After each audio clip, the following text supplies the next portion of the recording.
Welcome to the Modern Mythos Podcast, a show dedicated to the keepers and players of Call of Cthulhu and other investigative horror games. I'm Seth Skorkowski. And I'm John Hook. Together we'll discuss writing, game mastering, and player tips and how you can apply them to your table.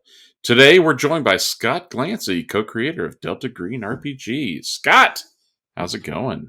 Well, it's going great. It's been going great for an hour and a half since we got together to start recording this. But we had to get some things out of our system first, but we could settle down like adults and actually be content creators. There, I've outed you. I've broken the magic. We chewed the fat and gossiped like a bunch of old maids. Yes. Oh my God! Exactly. But now we're settled down. Now we're serious, and we're going to discuss the matters at hand, which are toys. We're going to talk about toys and games. That is correct. Our favorite childish stuff we pretend isn't childish. Yes. It's how I maintain my youthful affect is through the childish indulgence of these hobbies and games. Oh, I do that by eating homeless children, so I just have to consume them, and I maintain my youthful vigor. So okay, like Peter Thiel. Right. Exactly. Yes. All right, that makes sense. That makes okay. Sense. Well, Scott. Just tell us who you are. Like, what Sure. do you do? How did you get into gaming? Let our listeners learn what we just learned over the past hour and a half. All right. Well, I think I have a few secrets left. Gaming started in I think it was 1978. It was the summer between grade school and junior high. I was about to start 6th grade. After the 5th grade, one of my teachers, a woman who taught it was called the Individual Accelerated Program at our school, contacted a couple of the students from that program and said, I had found this game that I thought you people might be interested in. And she came over and sat out on the back porch of my mom's house in Florida, Demont Springs, Florida. We sat out there on the back porch, the fans going, and played D&D right out of the box. I mean, I remember that I played a human fighter in that game, and we, had a couple of my friends played elves. God, it was Brian Park, and I think it was Mary Horn.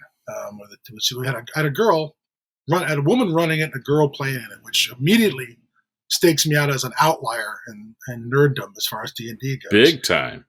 But that was the first game that I ran across, and then I played that. I became immediately entranced. Made my mom go to the local game store, of which there was only one. It was a place called Enterprise 1701, and its phone number was 407 blah blah blah 1701, and it was run by a guy named Frank Dowler. And Frank Dowler was sort of a pillar of the nerd community in Orlando. He really, every year his store got bigger until he eventually moved into a stretch mall that was right across from the Orlando Naval Facility. Well, that naval facility was where they trained nuclear submarine techs, non-commissioned officers who worked on nuke boats in the power system. So it was non-commissioned officer nerds. And so every weekend, that store was full of guys in their dress whites, buying all kinds of nerd stuff, But when I got there, it was a closet. He had a little tiny closet on 1792. 1792, and was the name was the highway, and it was a little tiny box, and I got my first set of D&D there. I think the second thing I bought was Gamma World, because now you had guns, you could shoot things, there were mutants, and it was post-apocalyptic, and who doesn't love that? But I went to a lot of them. We were fooled into thinking Boot Hill was a role-playing game. It is not. It never was. It was always just a tactical miniatures game. You know what I mean? Disguised as a role-playing game. And I bought, picked up Top Secret. But I didn't get my arrival with Lovecraft is very weird. My friend Brian Park, same guy that I played my first D&D game with. He one time had this thing where he's like, I need to show you something. And it's like something out of a Lovecraft story. I have this book. I need to show you this. And he sidles up to me, and we're like, I don't know, 9 or 10. I don't remember how old we were. We'd known each other since kindergarten. Literally, we had been in kindergarten together. Just sort of explain the kind of relationship we had. There was a moment on the kindergarten playground that he told me about. I didn't remember it, but he said I said this to him. We're out on the kindergarten playground, and he sees me sitting up against one of those big concrete tubes that they had on kindergarten playgrounds that people would, could play on. Oh, yeah. I'm leaning up against it with my arms crossed. I'm looking around. And he walks up and says, "Hey, how's it going?" And I'm like, "Have you noticed yet?" And he says, "Notice what?" I said, "Look around. Look at them. Look at all of them." And he's just looking around at the other kids, and I go, "I think we're the last two humans here."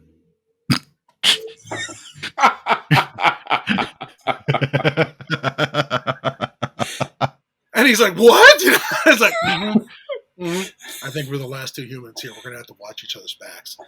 That was me at 5. All right. So it hasn't improved since then.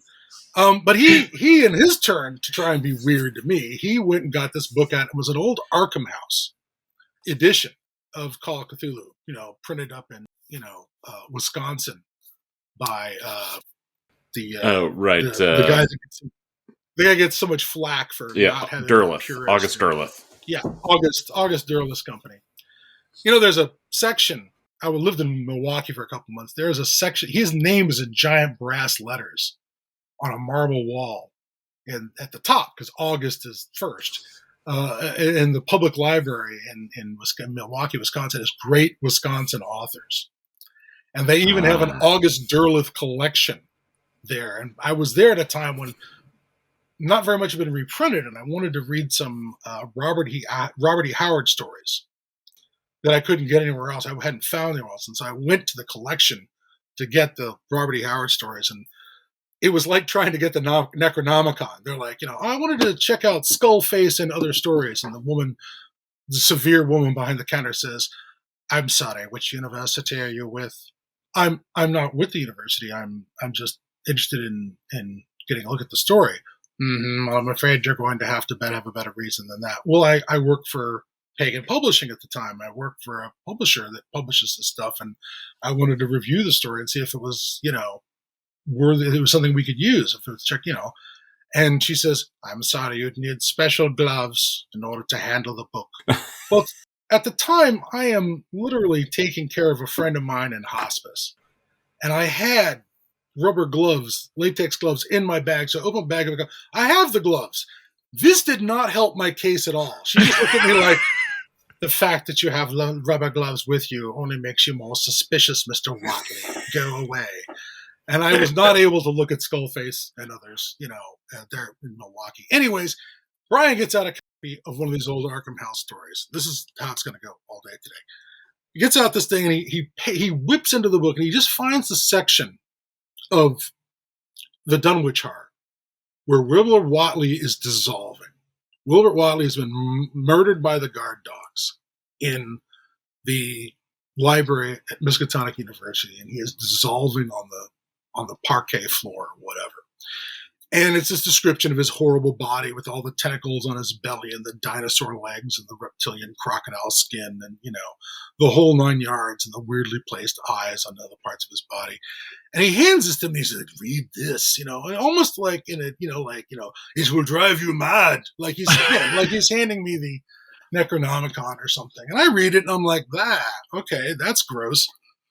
But then I didn't go back. It didn't really make me want to go and, I was aware of it, sort of. I remember reading an article in Starlog magazine talking about a German company that was trying to do a stop-motion Cthulhu movie back in the day. And they had some pictures of the, Harryhausen-style animatable figures for stop-motion that they were going to use for the movie. And so I was aware that there was this thing Cthulhu, but it really didn't have any clue what was really going on until another friend of mine, a guy named Jason Harrington, dropped Cthulhu on us during a Traveler game. That one's for you, Seth. Hey, there's a Nyarlathotep system in the official Traveler universe. They've always come together. Yes, there is. So we thought we're playing Traveler, and no, it's Call of Cthulhu. We're playing Call of Cthulhu in that game, and we didn't need sand points. There were no sand points in the first edition Traveler rules, but that's okay. The situation was, I just remember being near panic during the game as we are horribly fighting off this pile of cultists that are trying to sacrifice us, and it was just oh my god, it was just this nightmare scenario where the scenario the part that really got panicky was where we got conked out and woke up on this island. It was like Patrick McGowan waking up in the village. It's like this resort island with bungalows, and we're clearly somewhere in the South Pacific, and we don't even know what planet we're on, but like throw a little nav at the problem, and I can tell that this is the view from Earth, We're on Earth. This is the constellations you'd see if you looked up from Earth skies. But everyone's being very polite, and there's like a little old lady who runs the place. Hello, you all new guests. You're on the registration. It's like, how do we get here? I guess you came with the last, air raft and dropped you off. It's like, well, I don't remember that. It's like, well, you were a bit out of it, here, have some brunch, But we're being brought to this island because we are the larder for a mass sacrifice. And more guests keep arriving, and pretty much we're at the point where we recognize that any NPC who isn't got a player character behind it is going to try and kill us. But we've got all our gear is gone. We're down to our shoes and socks or flip flops or whatever we got on this stupid beach resort that we can't, find the edge of. We're walking around the island. We're totally cut off, and we know the doom is coming. We know there's going to be a turn. We don't know when it's going to happen or how bad it's going to be, but it was bad. It was super bad. It was right out of the swamp cult in Call of Cthulhu with the stone pillar and the idol on top, and it was bad. It was a super bad, horrible thing that happened, and that was revenge. Honestly, that was revenge because I had inflicted supernatural on my players in Traveler. Because I decided that the mashup that I wanted to do was the movie Outland and Salem's Lot. And the first time I was like, well, Outland's like a perfect Traveler movie. The Salem's Lot, okay, cool. We're doing a different direction than I would have thought, but okay. So the players are on a mining colony, and the new management arrives, but no one ever sees him. They only ever see his assistant, Mr. Straker, Mr. Barlow's not available right now. Perhaps you could come back later. And yeah, so I threw vampires at my players in that, and they were horrified by that and had a lot of no fun. My favorite part being where they figured out the vampires don't care about hard vacuum, so the vampires are actually in the mine, laying in piles of earth on this vacuum world. They don't care about the vacuum. They only care about sunlight. And right now, the world is, about to become tidally locked behind a gas giant, and they're going to be able to run around all they want. So we got to move fast. So they get on their vac suits and go down into the mine, and they deck out. They go the full Van Helsing, right? They got crosses. They had some holy water. They went to the hydroponics and got the garlic from the food processors. And they went down there and they were like, they pulled out their crosses and were just like Roddy McDowell and Fright Night, back, spawn of Satan. And the vampires pulled out shotguns and shot them all. And the player character said, vampires can't use shotguns. Can't they? Why not? So they were all horribly murdered by vampires. They lost a ton of player characters trying to get out of the mine, and then the rest of them were just whittled down till they were wiped out. And then another group of players who'd missed that game got to be on the supply ship that was coming when the ship was coming out of tidal, when the planet's coming out of tidal lock on their side.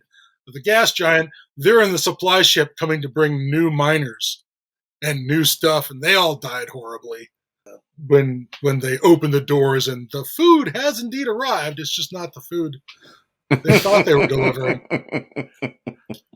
So I was already mixing up that stuff, and I got hit with Traveler Cthulhu, And after that, I went out and looked around, and I think the first Call of Cthulhu book I picked up was the hardcover that they printed with Games Workshop. It's one of the most beautiful editions of Call of Cthulhu because it had these like 6 or 7 color plates inside, showing things like the Coglin Vampire and Mr. Shiny and Ward 13, and these really beautiful, the Ghoul, showing this thing emerging from a pit in some sort of Egyptian necropolis. They just had these amazing illustrations, big color illustrations. And the interior illustrations were also quite gorgeous in it as well, but very eclectic. I don't think a single artist was doing it. It was before Ed Greer was doing the illustrations for Chaosium.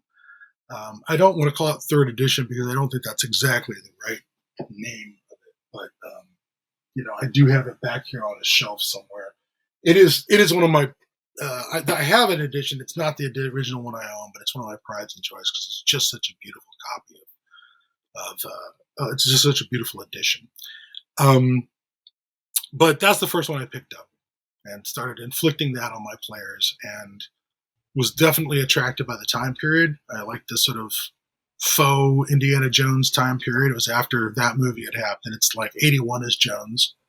And I picked that book up maybe in 82, 83. And so that's all still pretty fresh. And I was definitely attracted by the time period and by the style, the aesthetic of the 1920s and 1930s between the wars. It's a sort of modern world. And back in the 80s, it was even closer because the 80s wasn't imagining cell phones. The 80s wasn't imagining the smartphone or the internet or anything like that. So it was even more, easy for them to get into that time period. And I didn't know much about the 20s at the time, or the 30s, so I didn't really know to put in all the crappy parts of that time period, which are incredibly crappy. So, you got kind of we played in a very stylized, sanitized, pulpy 1920s, 1930s. But that's how I got into, started playing Call of Cthulhu. It was always my go-to after that because it was such a exquisitely simple system in a lot of ways. I really enjoyed the fragility of the characters. I really enjoyed making them think before they acted. I really enjoyed the sandboxy aspects of it. And I say sandboxy because, the joke somebody made was, okay, if you're playing, Middle-earth role-playing, here's your world, Middle-earth. If you're playing, Traveler, here you are in the Third Imperium. If you're playing Call of Cthulhu, you're on Earth. Here you are on Earth. You have all of human history to play with. Yeah, you're in Duluth. Yeah, exactly. Yeah, you want to play, and that's one of the things though. You hear about like products that were made in Brazil, products that were made in Japan. I mean, the story is big in Japan. Call of Cthulhu sells more than D&D in Japan. Yeah, and for whatever that's worth. But anybody can have Call of Cthulhu. People in Hungary can run Call of Cthulhu games. I mean, good Lord, they're right there next to Transylvania. What more could you ask for? But you can have Call of Cthulhu anywhere and at any time with any culture. It's one of the reasons I've sort of loved the Strange Eon books that Chaosium did, where they did other times and other cultures. I think it was David Mana did the one where you're cavemen, you're Neanderthals versus the Mythos. Mm. Yeah, exactly. You find the obelisk. Exactly. Well, you find a city and you don't have a word for it. You have no way to describe to your fellow Neanderthals what a city is. It's like a cave, but it's outdoors. I don't know. I have both of those books, but I've just collected it and I haven't read through them yet. So I'll dig through those and take a look. That's pretty cool. They got some really good stuff. They got stuff set in different periods of Japanese history and Chinese history and the British Civil War. And the first Strange Eons book is, I think, there's an Elizabethan King in Yellow. There's a Spanish Inquisition scenario about the Shan, the insects from Shagai. It's all good stuff. Sure, hit and miss, not all of it perfect, but I really like the Strange Eons books because it just demonstrated you can take Call of Cthulhu anywhere. to the surface of the moon, to the bottom of the sea, anywhere. You could take it to the FBI. So Well, that'll kind of exactly. So you were not forefront and on the cutting edge when Call of Cthulhu was first coming out, but you were a participant. You were there, not just observing. You were an active participant in the formation of Pagan Publishing, the formation no. I not Pagan Publishing. You were just all right, but Delta Green. Sure. I can take. I'm happy to claim some assistance on that because I was trying to I was in law school. I was bored to death, and so I started writing submissions to game companies. I sent stuff into GDW. In fact, I sent some stuff into GDW that Lauren Weissman rejected at the time, and I just recently got it published in a fanzine for the new Twilight 2000. So 30 years later, I get the last laugh on Lauren Weissman.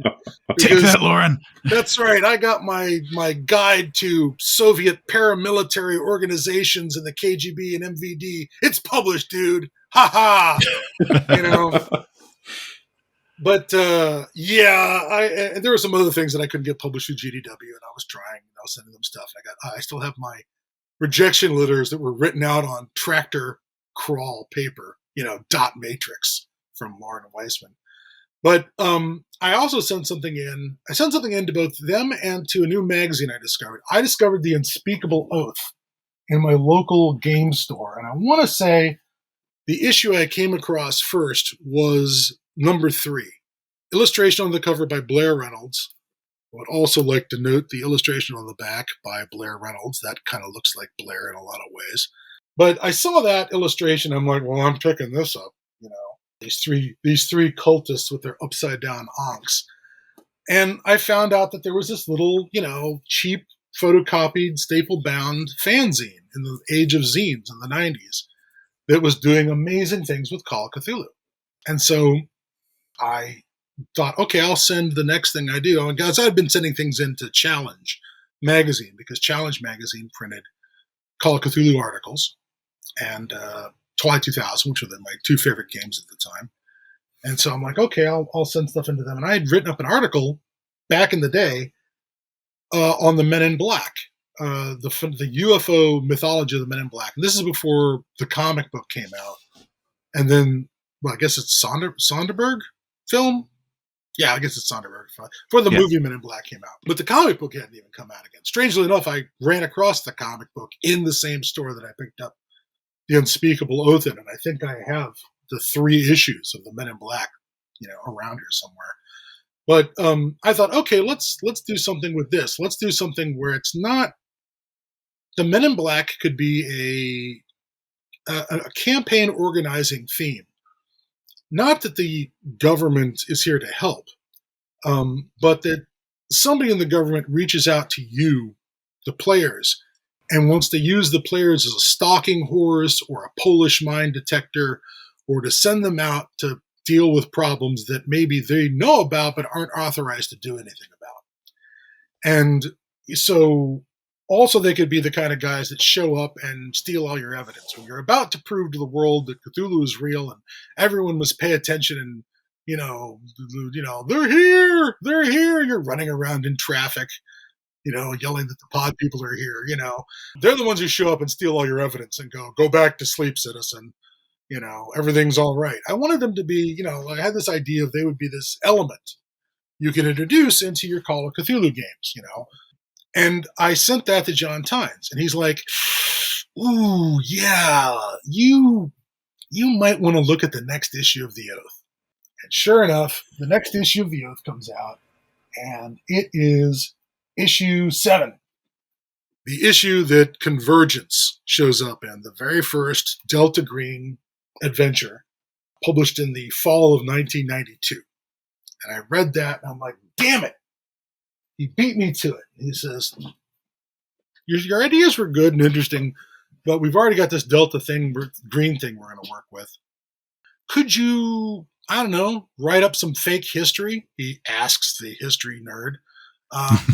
about the government and spies, he asked the guy who is in law school but is currently doing the job research search for like the FBI, the CIA, all these other spook organizations. I mean, when I got a master's degree and I attempted to get into the CIA, and I got as far as my polygraph tests, Mm-hmm. and there was this thing where they the first time I took my master's degree and I submitted it to them, I went. They're like, "Oh yeah, come to Washington. We'll fly you up. We're gonna get a hotel room for you. It'll be fine." And then there's gonna be literally, I'm at the airport and there's a guy with a like Ace Tomato Company sign or whatever sign I'm supposed to, and me and a couple of people get in a airport, shuttle van, go to a hotel. They pick us up in the morning. The shuttle van takes us to a nondescript office park in McLean, Virginia, and we do some interviews and whatever separately. And then later, came back, for the actual polygraph, and that was actually at CIA headquarters. But the thing is, as I'm doing that, it's the summer of it was like the summer of 1991, and I do all the tests and I do the first part in June, or July or whatever, and I'm like, okay, this is great. And then August rolls around, and what happens in August of 1991? The failed coup in Moscow that causes the entire Soviet Union to collapse into nothing, break up. And I'm the only guy sitting there going, "Oh, come on, go Stalinists. Please, please, please take the Soviet Union back to a more adversarial stance so I can have a job." And then, no, they fail. They're all a bunch of drunken jerks. Their coup falls apart. The whole Soviet Union falls apart. And then CIA calls back and says, "Hey, yeah, I really liked your interviews. You wanted to bring you back for the polygraph." I'm like, "Great. One thing though, if you come back, you have to pay for your airplane ticket and your hotel." And I'm like, "They're not hiring me. The budget just disappeared. It's the quote unquote end of history. I'm not getting a job." So I'm like, "Okay," but I was still so attached to the idea of working there. I went and went anyways and got my polygraph, and then got the letter saying, "Thank you for your application. We will not be processing it any further at this time." But I blame the Soviet Union. I blame the Soviet Union for failing to get me that career. Now, if I'd gotten that career, I couldn't have written all this cool shit. But I suspect I would have my bank account might look better. I don't know. But John wanted, okay, so I had that background where I did all this research on intelligence agencies and things like that. And I was also thinking about the FBI when I was in law school. And I thought, I'd done all that research, so I can do the history of intelligence organizations as they intercept with Delta Green. I can do that, sure, absolutely. And, I got to work on that, and I basically took my job search and threw it at John. And, with some timeline stuff thrown in. And I'm fairly certain that as I'm looking through the original stuff here for Delta Green, I might have been the guy who said Innsmouth. We should hook it up to Innsmouth. Again, this is 1993. We start working on this. But I thought, well, the feds raided Innsmouth. How can they ignore that? Government cover-ups has always been in the Lovecraftian canon, thanks to that. Yep. So it's like, I'm not making up anything new. I'm just going to go straight from the fish's mouth. Go to the source material, see what you can do from the source material, just in the tiniest little hints. So I might have been the guy who said Innsmouth. I'm not really sure. But I was the guy who added as much of the vermicitude as could be done with the original game, adding all the different federal agencies and what the kind of skill packages you would get in Call of Cthulhu for having this, the timeline, some of the histories of groups. John introduced me to the conspiracy theory of Majestic 12, and then I did a little research of my own. Not very much, the internet not being what it was today. But, we got all that stuff done, and we were, trying to get the book out, but some other books were coming out first in the pipeline from Pagan Publishing. And then the X-Files came out. And I didn't have a TV at the time. I was house sitting for friends, and I just was flipping channels. And I'm flipping channels, and I come across the scene in the pilot episode where they're lifting the casket out of the grave, and the strap breaks, the casket rolls down the hill and flops open. The body inside is this horrible, mutated thing, all mummified, and they're like, seal this up. And I'm like, I don't know what this is, but I'm in. I recognized Duchovny from Twin Peaks, At first I thought, is this some Twin Peaks thing? And then I'm like, I don't know what this is, but I'm in. And then right to the end of the episode where they take the alien implant and they stick it in the thing, and William B. Davis goes and takes it and puts it in the Pentagon vault and locks it away. I'm like, oh shit. Called a friend who worked for a video clipping service. And I said, did you record, do you have tapes of the X-Files from this Friday? He's like, yes, send it to me, make me copies. And I sent one to John, and I was like, John, we got to get on this. Because the X-Files is happening, and it's only going to last a season. So certainly they're going to cancel it because it's good. So, we got to get on this immediately before it goes away. The answer is they never canceled it. It keeps coming back despite their best efforts to make terrible episodes. But we dropped Delta Green in the middle of that culture shift, middle of the X-Files culture shift. And yes, we could technically say the first Delta Green thing came out before X-Files, and the X-Files didn't really affect a lot of what we were doing. We were already on our way. Dennis was already on his way with the idea of taking real conspiracy theories that existed and then coming up with the mythos reasons behind them. He brilliantly took the Philadelphia experiment and turned it into the Tillinghast resonator. Okay, from Beyond. That's just fucking amazing to me. And then they took the Mego, or John took the Mego, and had them be the reality behind the Greys. That they deliberately, they decided they wanted to upgrade their human cult. So they dropped a fake artifact in the New Mexico desert after the monkeys learned how to split the atom. And it just basically got the most powerful monkeys on the planet, the only ones with the bomb, to become a cargo cult for the Mego. And that's Majestic 12, as part of the canon. And so, they had already started some really great ideas about how to take, again, existing ideas and then come up with the mythos connections that could be made behind them, as the true explanations, the things that the conspiracy theorists and the guys who wrote, the Bermuda Triangle and Hot Rods of the Gods hadn't really gotten to yet, And that's how we got into Delta Green. And it seems to have worked, I think. That has legs. That's actually some just magical luck of timing that the X-Files phenomenon just happened along at that same time. Very lucky. Since I always talk about Traveler, it was like Traveler dropped like 3 months after Star Wars came out. Like how you can't plan that. And I was like, oh, well, that was lucky. Now, one thing I did want to ask you about, because when it comes to like stuff like the X-Files and whatnot, is growing up, the idea of like the government conspiracy was like always a part of pop culture. Into Raiders of the Lost Ark, they put it in the warehouse full of 1 billion other boxes. And kind of was like, they're kind of hiding it and covering it up. Top men. Oh yeah. And then every week, Robert Stack would show up on my TV and tell me about, different unsolved mysteries. And there was always one that had, the army denies that this happened, and the army files burned up in the 70s. And they always showed the same footage of that building burning up in the 70s that had all the records in it. And, then you had the X-Files and all that. So it's just a very big cultural part of like the 80s and 90s.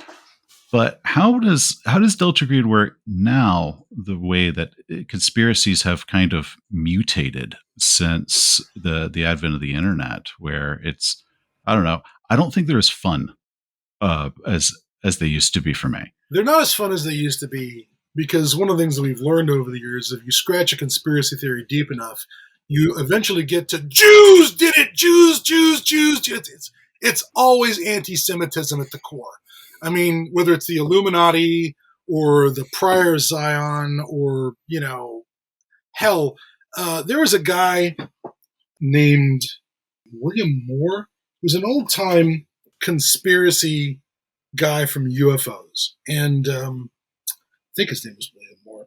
He was a guy who apparently had been in the Navy, had been in naval intelligence, and would always, anytime anybody else came out with some other new conspiracy stuff in that world as they're trying to one-up each other, he'd be the guy who'd leap forward and say, oh yeah, I saw that in the files of naval intelligence when I was in Navy intelligence. And you're like, well, then why didn't you bring it up before?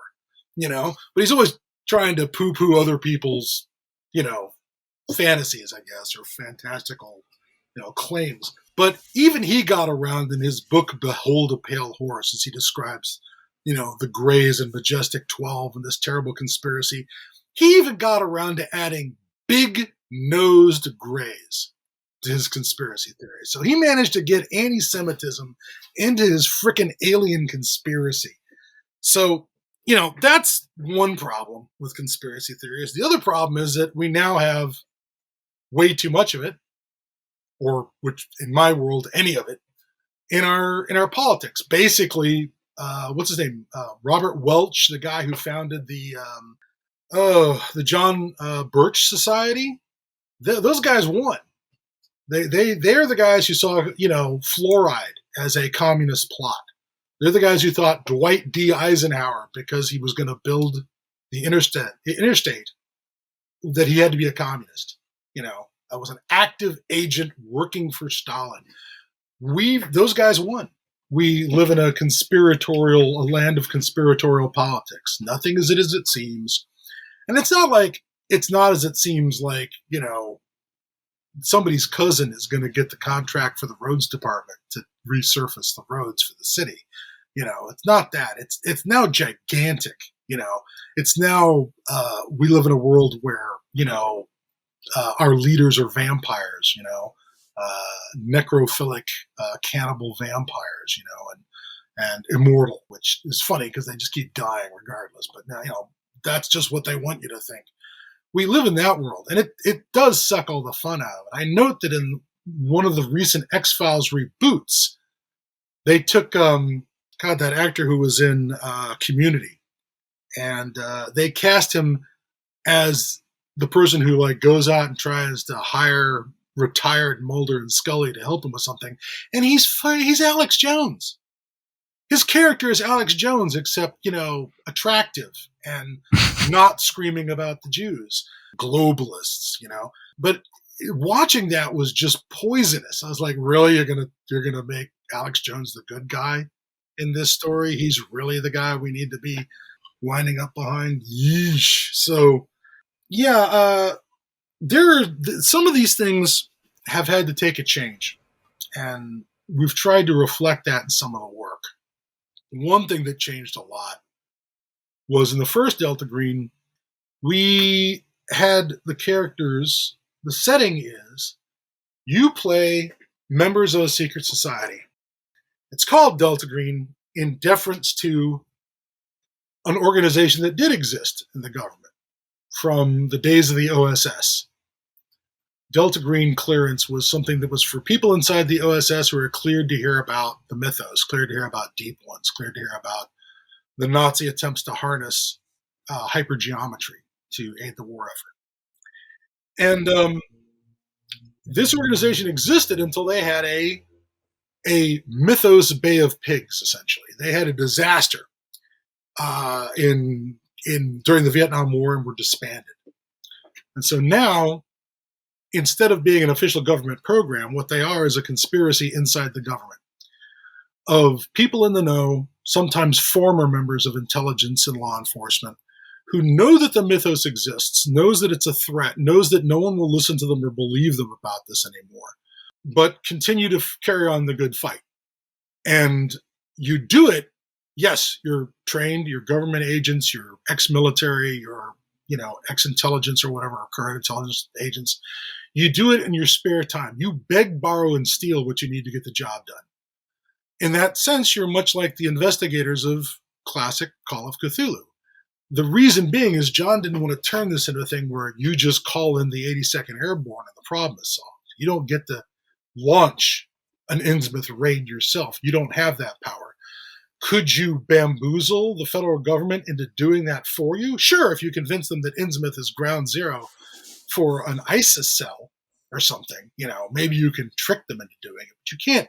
You don't have that kind of power. And that would have taken away the precariousness that is fundamental to, in my opinion, all horror-based role-playing. You can't have power. You can't have a power fantasy in horror.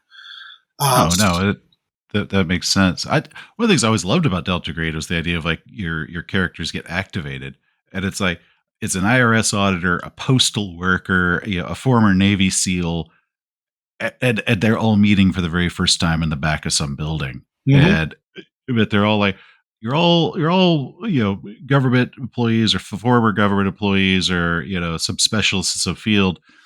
Nobody knows about it. You have to hide what you're doing. And so if the postal worker has to somehow torch his truck in order to solve the problem, he still has to answer to his boss of how he lost a postal truck. Yeah. And that's now a stress. Of like, we can't use mine. We have to steal Greg's. Okay, we'll steal Greg's postal truck and run over the Bigfoot with it. If you're a SEAL and you come back and you've been shot, SEAL Team 6 is going to know why you're not combat ready. How did this happen? You were on a training. Weren't you sent out for training or something? And you got to have an answer for why. Yeah, there was a discharge. Somebody else discharged their firearm. Here's the report, that's the kind of thing Delta Green would sort of kind of supply. They would help you cover up your absence a little bit as best they could, but it wasn't the kind of thing where if you're standing on a pile of dead cultists holding a Tommy gun, you don't have a license to kill, Mr. Bond. You go directly to jail and you keep your mouth shut. You can't. Oh, it's like the Mission Impossible. If like any of your agents are killed, we're gonna deny, disavow. You will disavow. The president will disavow all knowledge. And the good thing about Delta Green is that the president doesn't actually know. The president has no idea what you're doing. This is just something you've thought up on your own. You are cowboys. And the big your main opponent in that original time was a kind of deep state. Majestic 12 represented a kind of infiltration of the government by not aliens, but interests that allied with being nice to the Migo and cooperating with the Migo and getting a new kind of circuit or a new kind of alloy or getting a new kind of stealth material from the Migo, which is the kind of things that the Migo could find, in an old steamer trunk in their attic, the kind of technological hand-me-downs that are not in any way interesting. Transparent aluminum. Yeah. Bingo. I'm still weirded out by that we now have transparent aluminum. It's so cool. Well, one of the other things I also loved about it is with Call of Cthulhu, it's like we have to investigate and learn about the mythos, the supernatural. And Delta Green added the aspect of you have to stop the mythos threat and also cover that shit up. Because so there wasn't just we burn the house down and we ride off into the sunset and hopefully we'll sell some pictures to like some questionable magazines somewhere. It's we're going to burn the house down and then we have to come up with a plausible story to explain what in the hell just happened. And to me, that's the part that's glorious because my players, if they're not in the act of playing, come up with good ideas. If they're in the act of playing, I don't know what happens. And everybody's a genius until the felony starts, and then they all turn into morons.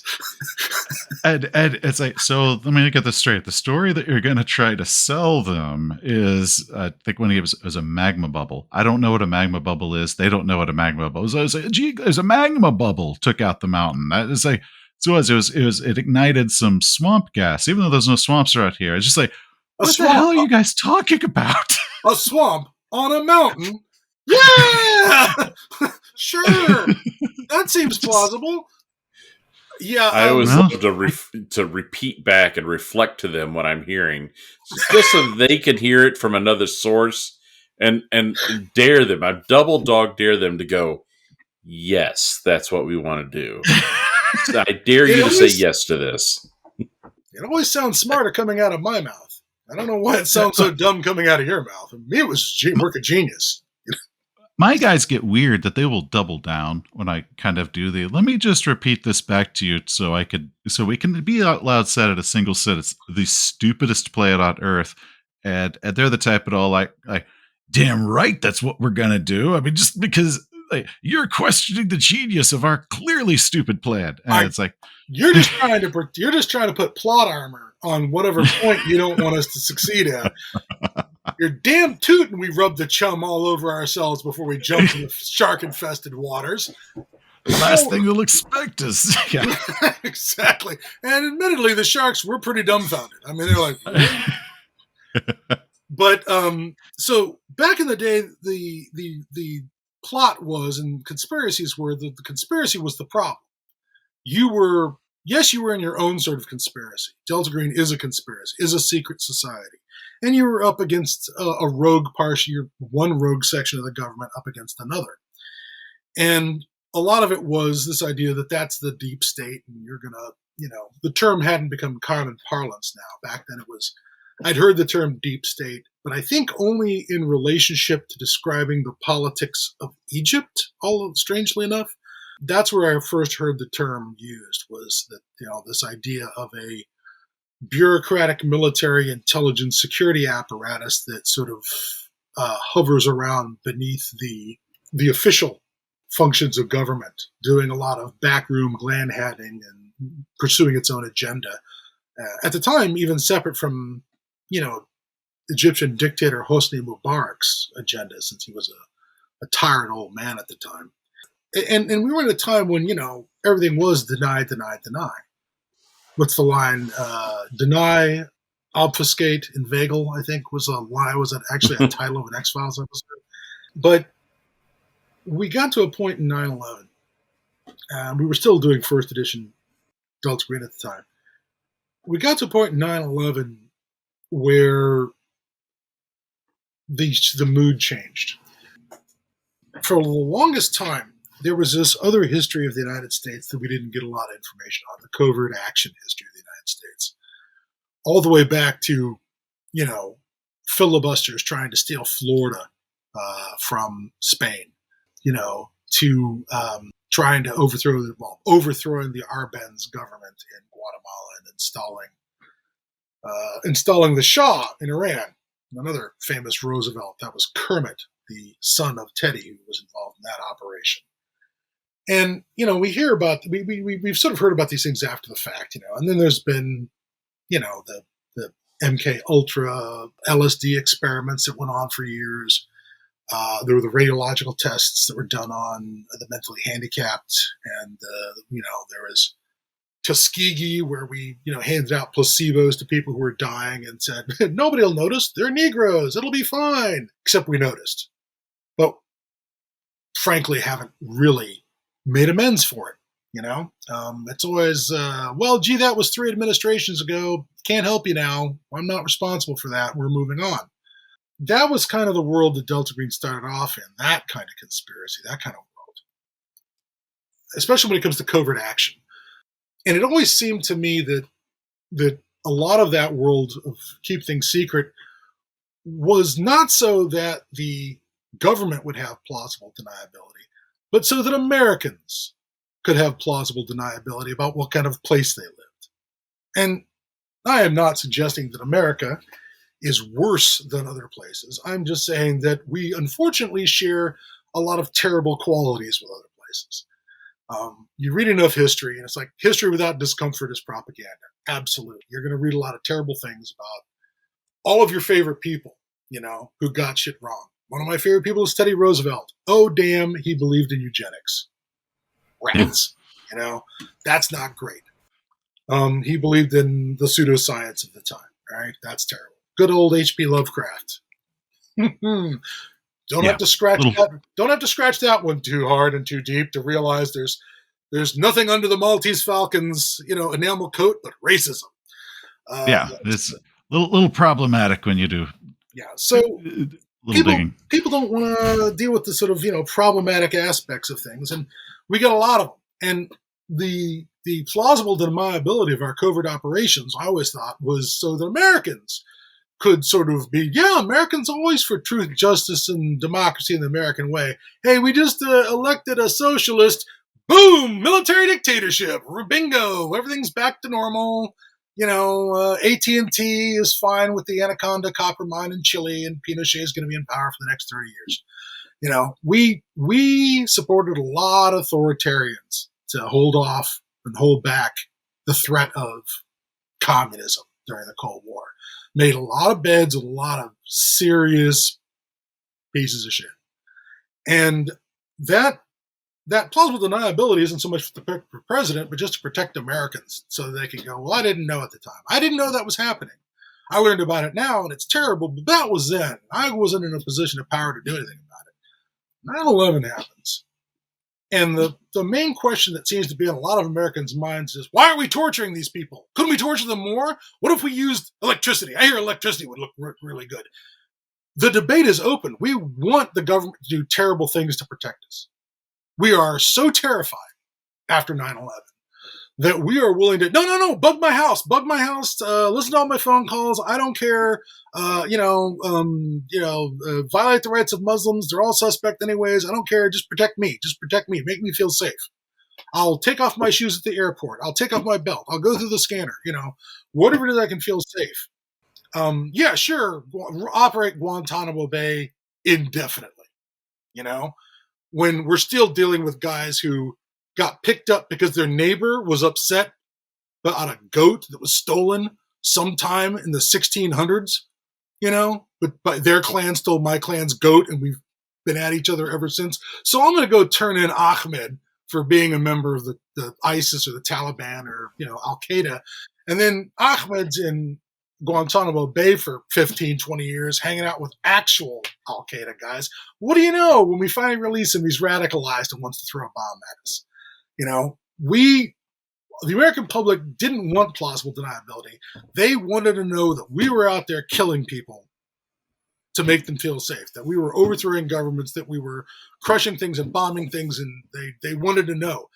It wasn't the same kind of covert operations world anymore. It was different. And there was an aspect of it that the American public was implicated because we voted for more come 2004. Our vote was, no, we want more Halliburton and Dick Cheney, and we want more, war in Iraq that we absolutely positively did not need to get into, but gee, there we are, and all the fallout for that. I mean, yeah. They voted for that. The American public is sort of implicated in these covert operations and these conspiracies, and is sort of approving of them. And that's why the new Delta Green material moves you from being an outsider. The Delta Green is illegal. It's outlaws and renegades. It moves it inside the government again. Congratulations, you have a budget. You have operational budget. You have a headquarters. You have the ability to sheep dip guys from other organizations. You have power, sort of. Somebody has power. It's not necessarily you. You get done with an operation and you find an incredibly dangerous artifact that absolutely should be set on fire. And the word from upstairs is, no. Bring it to this point. We'll send a helicopter to pick it up. Well, where's it going? Don't worry, Dr. Noens. We have top men working on it, that situation is where we find Delta Green today. And the new editions that have come out as a standalone RPG, Delta Green now implicates the player. You're not outside of the structures of government fighting a crusade based on your decisions and your moral choices. You are subject to a agenda that you do not get to wholly control. And the question is how are you going to be a good soldier and just do what they tell you and do the mission?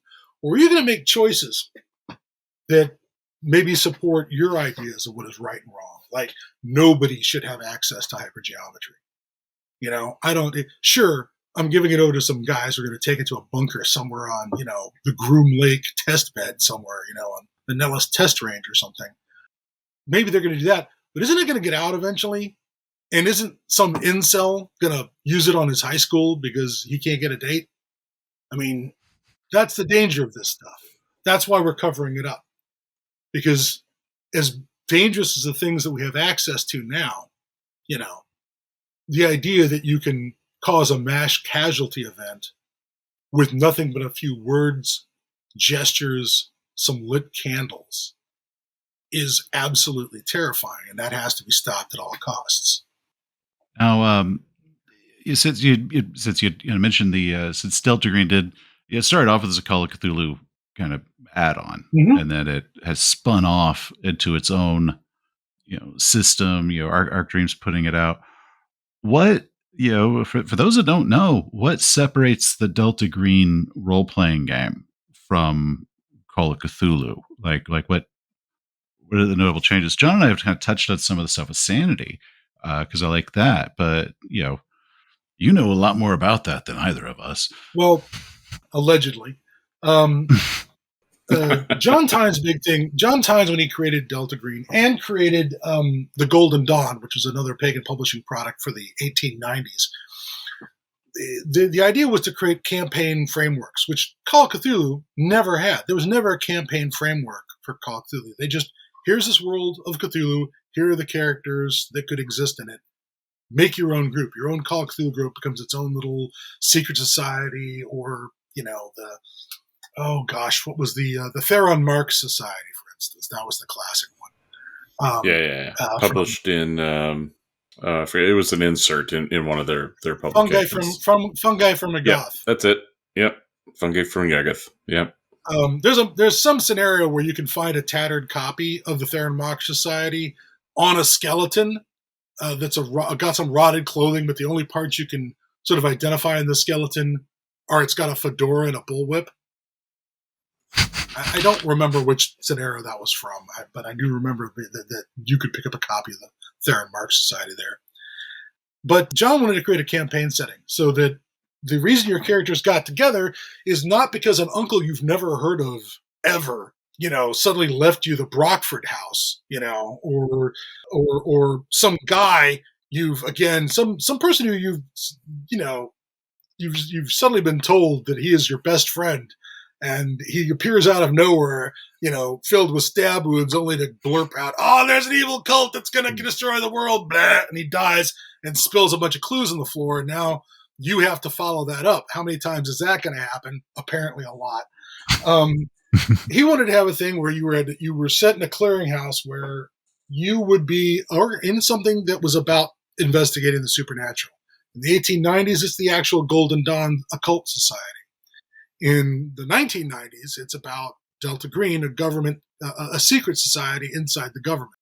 And those are the campaign settings that John wanted. That's what he wanted to do. He wanted a framework so you can always get a new mission for the same characters and always get replacement characters. You don't have to go down to the lobby of Shepherd's Hotel in Cairo after losing half the party under the pyramids, and go find a bellhop who just happens to be a out-of-work archaeologist and Great War veteran and pitch him on the idea of who wants to go around the world stopping evil. Well, I do. And then off you go. And then, by the time you're done, nobody in the party has ever met Jackson and Elias because they've been through 3 characters so far, But you're still on Jackson Elias's quest for some reason. Like, does anybody know the guy that started this? Why are we even involved?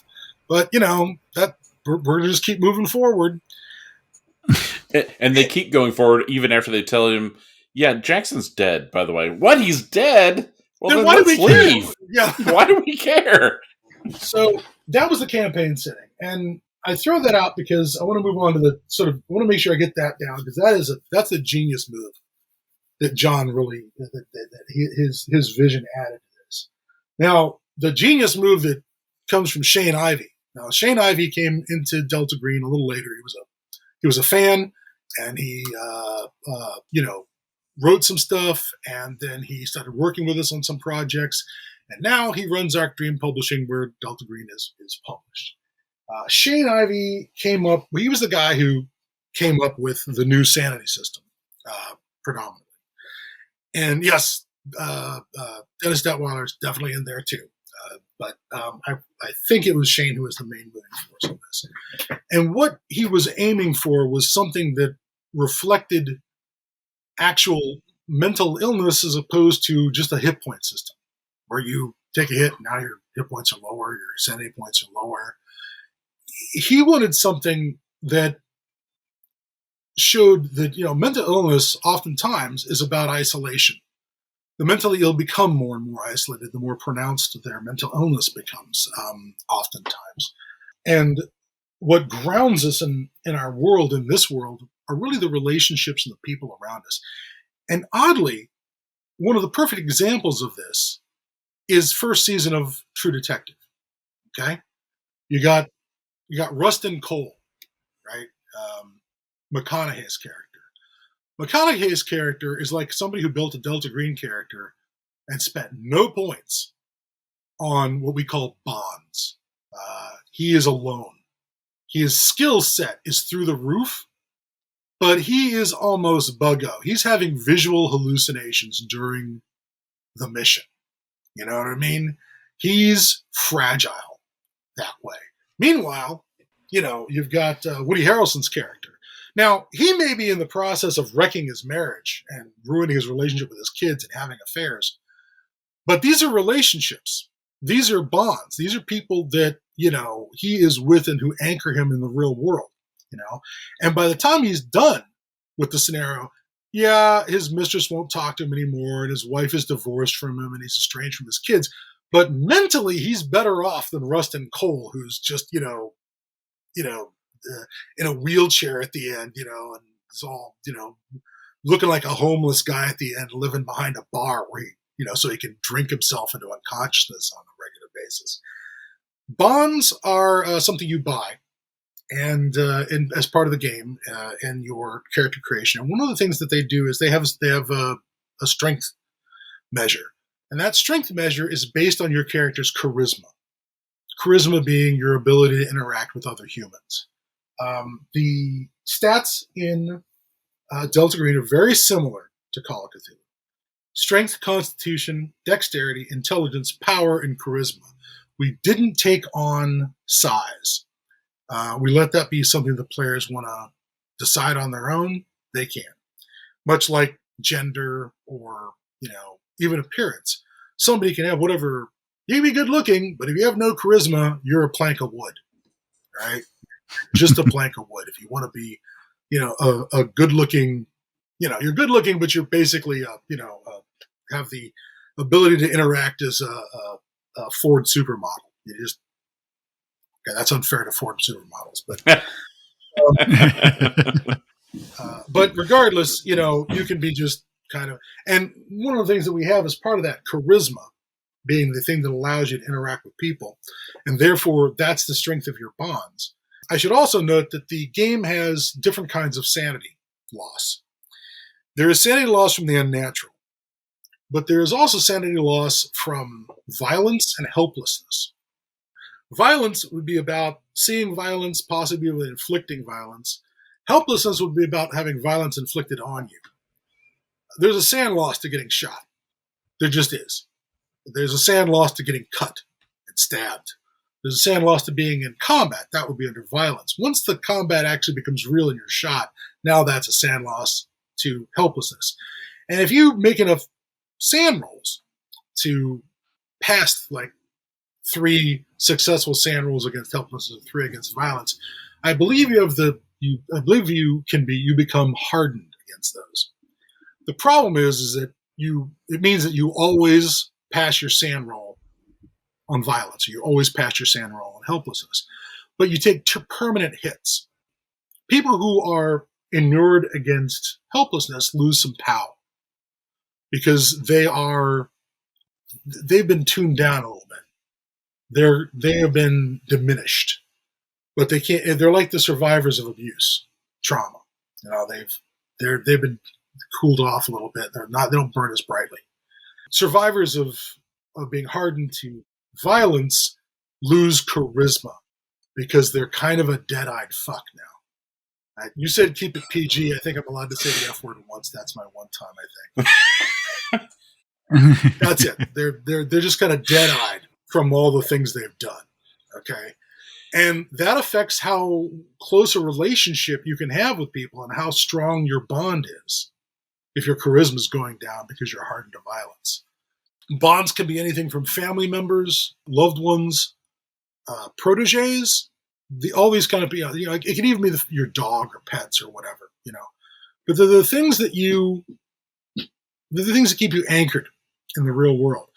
And as those and what happens when sanity hits you during the game, sanity loss hits you during the game, you can, for the expense of willpower, which is based on you have will points based on your POW, you can spend those will points to offload an equal number of sand loss onto your bonds, and your bond will go down.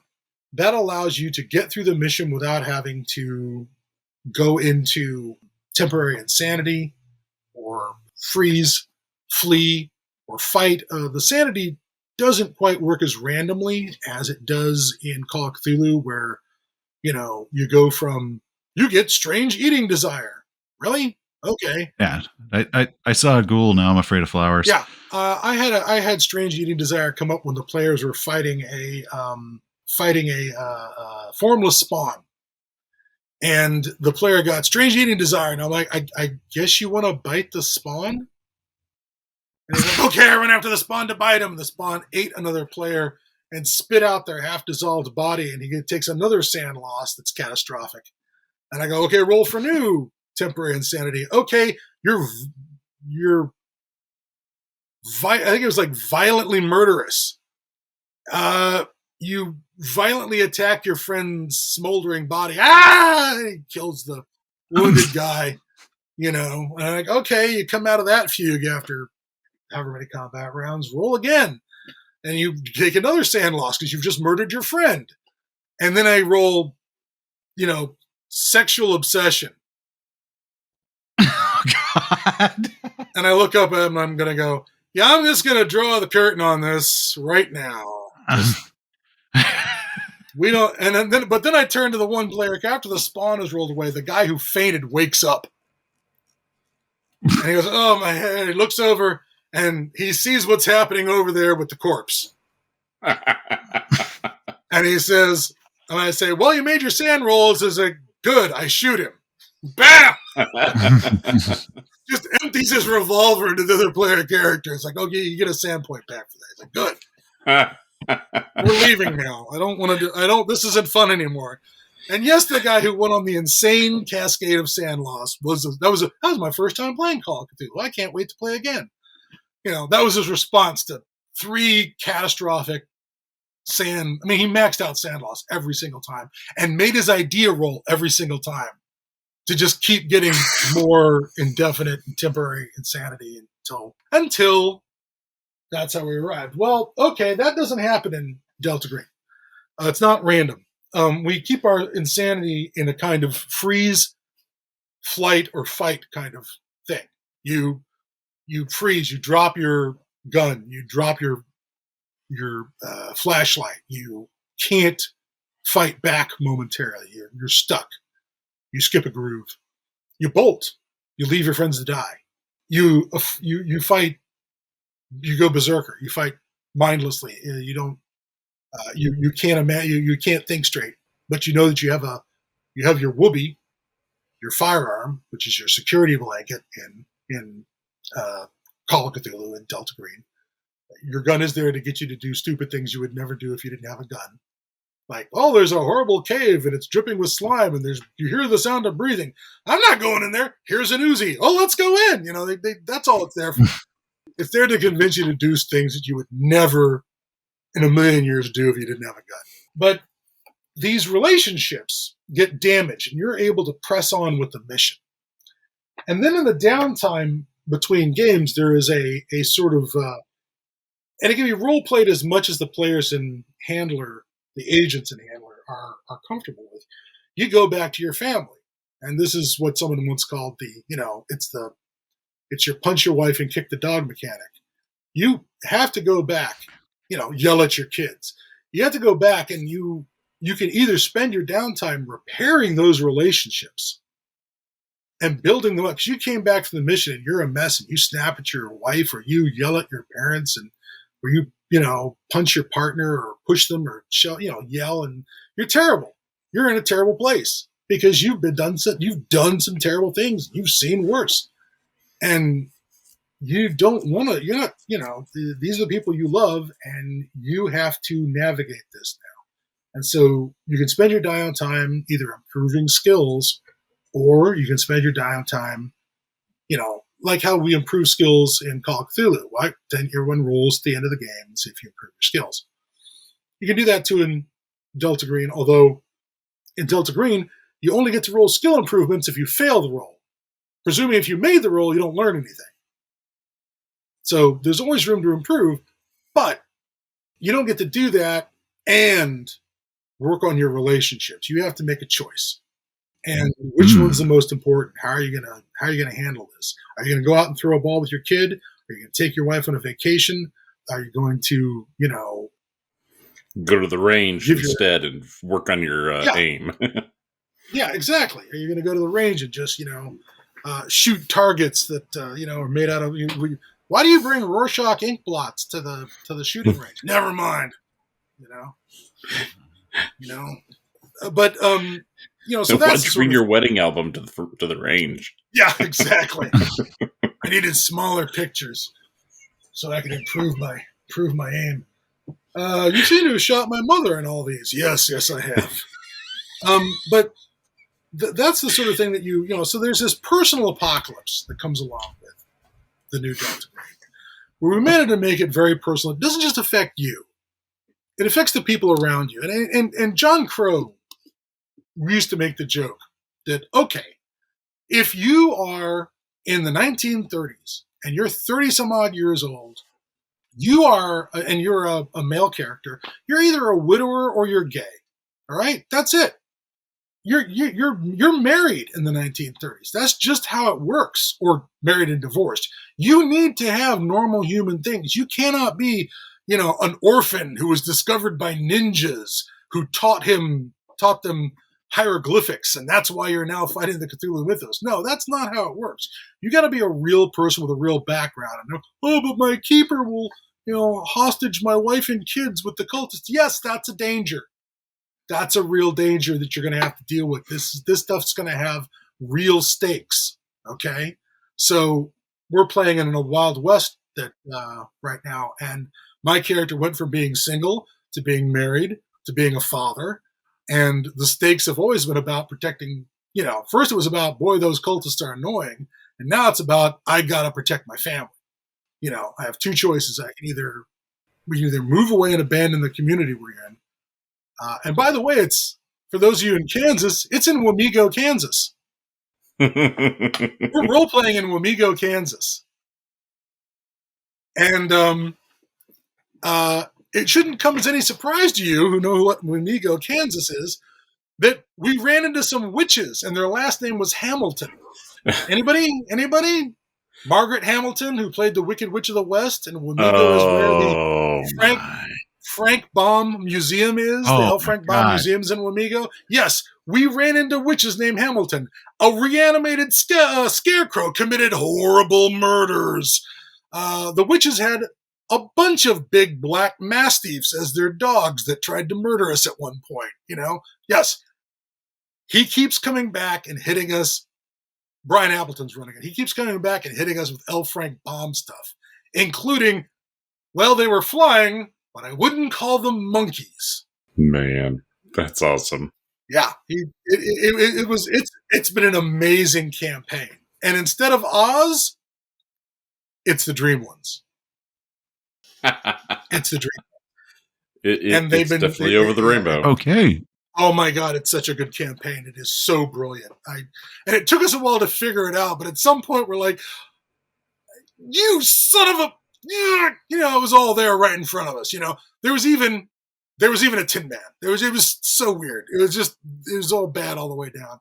Anyways, these relationships are real. Everyone has them. Nobody is James Bond, who they keep in a bottle of Dom Perignon 56 or whatever it is, in a casino, inside a divorcee, right? In between missions, and then just break that glass, and then he goes out and, king and countries everybody to death in Jamaica or, Shanghai or wherever they're sending him off to. Everybody's real people. Heck, the guys on SEAL Team 6 are real people, and they've got vulnerabilities, which is why their identities are kept hidden for the most part until they're retired, or a casualty. So the Delta Green wanted to lean into that you're not just saving the world, you're saving your family and loved ones. There's more immediate things than just the fate of the time-space continuum or the future of humanity writ large. There's your kids, there's your nephew, there's your niece, there's just people you like who are, they're part of the stakes.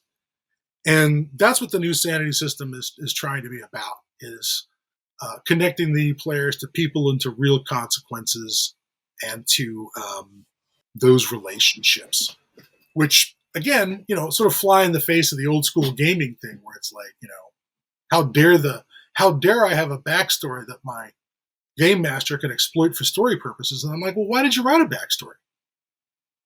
I thought we're in a mutual storytelling situation here. If you wrote some shit, don't you want me to take that, pick up the ball and run with it and help develop the story that you wrote the first chapter to? You're certainly finishing the story that I wrote the first chapter to in this game, right? I provided the villains, you provided the protagonist. So, so that's in a nutshell. That's in a lot of nuts scattered across the floor. And possibly trodden on. That is how the sanity system works, and I'm very happy with it.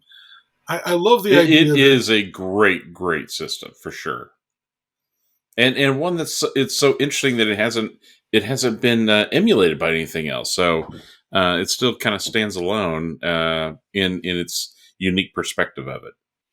Yeah, and I hope it gets picked up. I hope the idea of not having characters be isolated, paper and pen protagonists is something that gets pushed further and further away so that they do become more real. I mean, I get why people wouldn't do that originally, but, there was a time when these games were people thought these games were all about the referee, the game master, the keeper, the dungeon master, adversarially murdering his players. Right. And that's just not how it's supposed to work. Which I think is a fallout from other games, right? Because Call of Cthulhu wasn't first, and as the games have grown and become more sophisticated, players are becoming more sophisticated. The stories that we tell are becoming more sophisticated. Hell, we got older. And we got older, right? So it's just I think it's the audience is maturing and wants a more mature type of storytelling, which because I don't have a problem with the power fantasies and all that we all had when we first started playing when we were kids, but once we're adult and we've matured, we can appreciate and actually I think we still need both types of stories, though, because the more straightforward power fantasy stories is what introduced us and got us into the hobby. And so we've grown and we've pulled the hobby with us to grow. But if we want new players to come in behind us and to enjoy what we've been doing, we can't get them to come in at the 12th floor. They need to get in at the ground floor like we did and do the power fantasy thing first, And so we still need to bring that stuff with us and still cherish it and say, yeah, you go play that and then tell me when you've gotten to here, because I got some other things I want to show you too. That kind of segues me a bit because, Delta Green has been around, it feels like forever. 30 years. And there's just been so many scenarios that are out there, classic scenarios. And so I wanted to know from you, Scott, what are some of your favorites? And do you have any tips and tricks for handlers who want to run some of these classic scenarios? I mean, can they still be entertaining? Are they still fun? Well, that's a tough one. There are a lot that I haven't played in because me and John and Dennis aren't the ones writing the scenarios anymore. So I have not played in God's Teeth, which is a campaign written by Caleb Stokes. Now there's a campaign that is definitely cosmic horror because it's a game designed around the idea of predestination and whether or not the players have any control over their environment and never being sure whether your decisions are your own, which is as horrifying a thing as that can happen, particularly in role playing. But I've played in a few of them. Like I never played in Impossible Landscapes, Dennis's campaign of the King in Yellow. I did, of course, I played the stuff that I wrote as a keeper, Iconoclasts, Puppet Shows and Shadow Plays, Holy War. I played through those. Dead Letter. There's a funny story about Dead Letter. Dead Letter opens with a you being called into the postal inspector's office because they have found a box that was leaking some fluid. And when they opened it, the reanimated severed dog's head inside bit the postal worker. And he got it on his hand. And they had to smash the head to bits, but even the bits are sort of weirdly, squirming around in the box. All right. And there's this bit in the game where, when they start the mission, they show you the horrible mangled head with like half of its lower mandible disconnected and still eyes rolling crazily in its skull. And so, there's a sand loss just for seeing the opening clue. Here's your clue. And like, why did you show us that? We would have taken your word for it. Well, we wanted to make sure you understood it was real. We believed you. We didn't need the sand loss. Why would you do that? Well, the thing is, there's these two comedians named Tim Urban and Joseph Scrimshaw. At the time, they were working out of Minneapolis, St. Paul. They had this thing they were doing. Chuck and Dexter, who were these two wannabe Cthulhu cultists. They had a few videos online, and they came and performed some of their Chuck and Dexter stuff at the H.P. Lovecraft Film Festival. And one of the things they have online is they have PBS's Antique Roadshow Arkham, where the guys keep bringing in boxes of stuff, and the guy, they show it to the guy. He's like, what do you think it's worth? And he's like, it's a horrible tome of evil spells. I think it's worth burning, and let's see, it's from it says Miskatonic Community Library. It's been checked out by sea captains, mutants, gypsies, Anyway, there's a horrible idol that comes by, and the whole joke is that he opens the box and he won't show it to the audience. The cameraman keeps coming in for a close up. He's like, no, Ted, we can't let people see this. It's indescribable. Then why you keep going on about it? So they did this really hilarious Arkham Antiques Roadshow, and as the last thing they do in that is this woman cultist brings a big box, and as they open it, there's a sound of barking, and it's like, it's a severed, reanimated dog's head. Why would you do that? And it's like, and I confronted them at the H.P. Lovecraft Film Festival, and I said, where'd you say? He's like, oh, it was from your scenario, Dead Letter. We were so offended that we had to take a sand loss at the beginning of the scenario, just getting the mission, that we put the reanimated dog's head in the story. And I was like, that's true, right? That someone once mailed a severed dog's head to Pagan Publishing. Oh my God.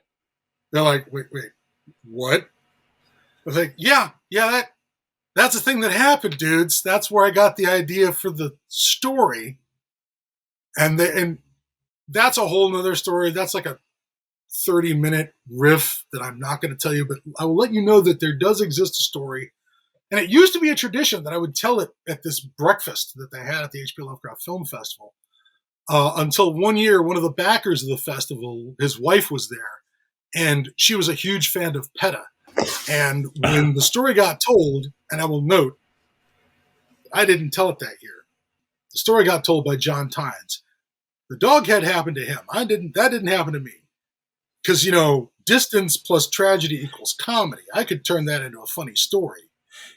it happened to John, right? For him, it was a nightmare.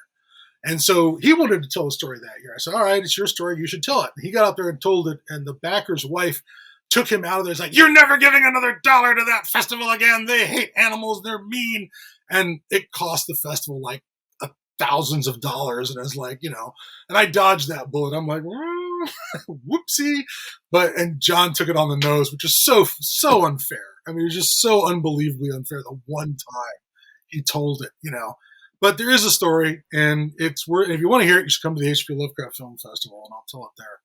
So that's it for Dead Letter. That's my favorite thing about Dead Letter. It's all a reanimator scenario, basically, where somebody tries to mail a sample of the horrible experiments that are going on in this lab to an environmental protection advocacy group. Say, look, they're doing this terrible stuff. You must stop them. Get the word out, And Delta Green intercepts the package through the U.S. Postal Inspector Service, and next thing you know, you're dealing with Nazis and zombies, and you have the potential to end up with Nazi zombies. But zombies don't really have a political ideology, so to speak, and really, it's more like zombies who used to be Nazis more than anything else.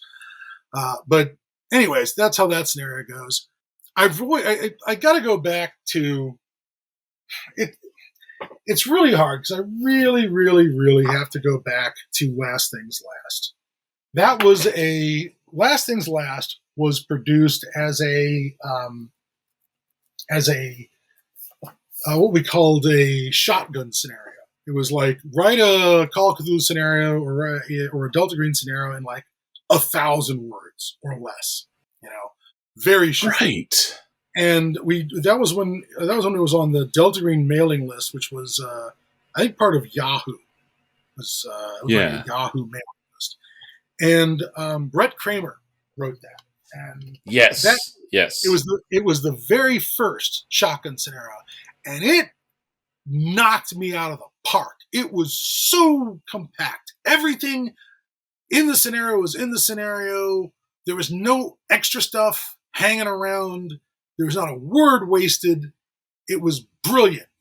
And it did this great job of showing the players what their future is going to look like. Where you go into the apartment of the old burned out ex-Delta Green agent who's living alone, just doing crossword puzzle books, in his empty apartment with no wife and maybe some cards from his grandchildren or something, and he just falls over dead of a heart attack and nobody finds him for 3 days. That's your future, guys. That's your best case scenario, is that you're going to be dead on your bathroom floor after having burned up all your bonds, trying to stay sane, saving the world for people who are never going to know that you did it and would never understand even if you tried to explain it to them. And that little peek was just so delicious. Like, okay, this is the best you can hope for. But even this guy has left a mess that Delta Green has to clean up. Oh yeah, I love that scenario because it does open with here's your future, and it's like make sure he didn't have anything we don't want his family to find as they're cleaning out his apartment. And he had a cabin. Yeah. Let's see if there's anything honestly, there. There is something there. One of the things that I don't remember if it's still in the scenario, but I remember when I ran it, I did this thing where the spot on the floor where he etched the sigils and then eventually had to use the axe to dismantle the problem, he accidentally brings back. There's a throw rug covering that section of the floor that's like crookedly applied, trying to cover all the spots where the axe bit through into the floor, and it's totally misplaced. The moment you straighten the rug, it's like, oh, look at all these spots on the floor and look at all these stains. Okay. That's sort of an inside joke at Pagan Publishing where we just started, like, we came in a room, if there's a rug to be moved, we move the rug. And there are more times than not, oh, look, a pentagram right there on the floor. Yep, again. If there's a mummy sarcophagus, you push the eyes just in case that's where the lock is to open the door. I think that was an Abbott and Costello Meet the Mummy. So and it's in Masks. when you're in the Penhew Foundation, the way to unlock to get into the secret cultist area is just to push the eyes on the mummy. And it requires some, like, if you critically succeed at a spot hidden, you find it. Or you can be like Brad Appleton, who, when he was playing messes, push the eyes. The slab slides and planes. It does? Yep, there's a staircase going down, dude. You found it. You picked it out. I'd expected that to take an hour of playtime for you to figure that out, but you just I had a Three Stooges fan here. Damn. Yeah, that's a really brilliant scenario. I'm very happy with Greg Stolze's Star Chamber, where you play a scenario from the point of view. You start off as yourselves, and you're brought in to judge why a mission went wrong. And your recommendations about whose fault it is, you don't get to decide what their punishment is. You just get to decide whose fault it is. So you don't have any control about what's going to happen to this person. But you get these NPCs that suddenly become the player characters. And each time you get a different player sheet. Because from different people's points of view, they are a different person. Like in one version, I'm the smartest guy in the room, and Fred over here is a moron. When it comes to Fred's turn, he's the smartest guy in the room. The other guy's a moron. And you get different playing instructions like, you're a bloodthirsty thug, and the other one over here is, you're a racist, And from the point of views of all the players, they end up playing the characters different. And it's all just perspective. And then at the end, you have to decide whose fault was it? Who made the mission go sideways? Whose decision screwed it up? And it's a delightful departure from standard role-playing that I'm very, very happy with. It's called the Star Chamber. It appears what's that one called? It appears in the collection A Night at the Opera. Star Chamber. Star Chamber may also be available separately. Shane Ivey's Observer effect is quite good. It's the standard, not the standard, but it's the, oh good, we're in a time loop. We're going to do it all over again. Will it go differently, or will we end the universe? Who can tell? That one's quite good. Let's see. There's Lover in the Ice. That's also by Caleb Stokes. That is a whole lot of nasty all the way down. It really is. Kali Gotti is quite good, but in some ways it's a little bit of it's a little bit of ride to the encounter, lose the sand. It's very much like one of the episodes of. It's almost exactly like one of the episodes of Love, Death, and Robots. There's a Cthulhu-ish episode involving special forces in Afghanistan. This is very close, and they were written almost the same year. I mean, they almost come out simultaneously, so we can't say they saw us. We didn't see them. Was that the one where the location is at the very top of like a really tall mountain spire thing? Yes. Right? Yes, it is. I have played that one. I thought you were with me. That was the one where when I went insane, I just ran full bore out the door and just swan dived. And just went out. I went flying for a while. Just jumped. Good one. Like, okay. Yeah, there's such freedom. There's such freedom at I need the wind in my hair. 1G acceleration. There's a particularly nasty scenario that is, which I quite enjoy. That is, trying to find the title of it. It's basically set. It's set in Afghanistan, and it's very much like real life, in that we think of should never think of Afghanistan as a single country. Afghanistan's like the space between a bunch of countries that other countries just gave up on. Like, we'd like to advance into no, we can't go there.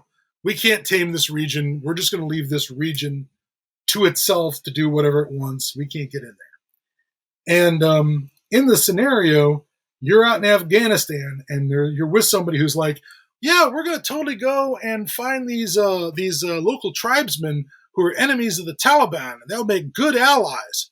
And as terrible as the Taliban might be, these people are worse. It's not quite the chochos, but it's bad. And, you get out there and your Afghan guides are like, I don't know if you really want to. These people are bad. They have a reputation. We shouldn't go there. And it's like, well, you and your silly primitive beliefs and bigotry, we're Americans and we're above all your tribalism. People are just people. We can go talk to them. It turns out that the Afghan hillbillies are absolutely right. No one should ever go talk to these people. You've made a terrible, terrible mistake coming into their valley, And that was quite a delicious scenario too. But it's also a very con scenario where it's, okay, your hand is now in the bear trap. The bear trap is closed, and here comes the bear. What do you do? It's one of those scenarios. Yeah, like 4 hours, probably no survivors. It can often go like that. I just can't remember the name of it. I want to say it's another scenario that Shane wrote, but it's escaping me at the moment. I guess it's not in the collections. I guess it's in one of the still things that's just on PDF at the moment, which is okay. Wait a minute, that's okay. Caligari is that one, and that's PX Poker Night, which I helped with Dennis write PX Poker Night. Because I've read that one.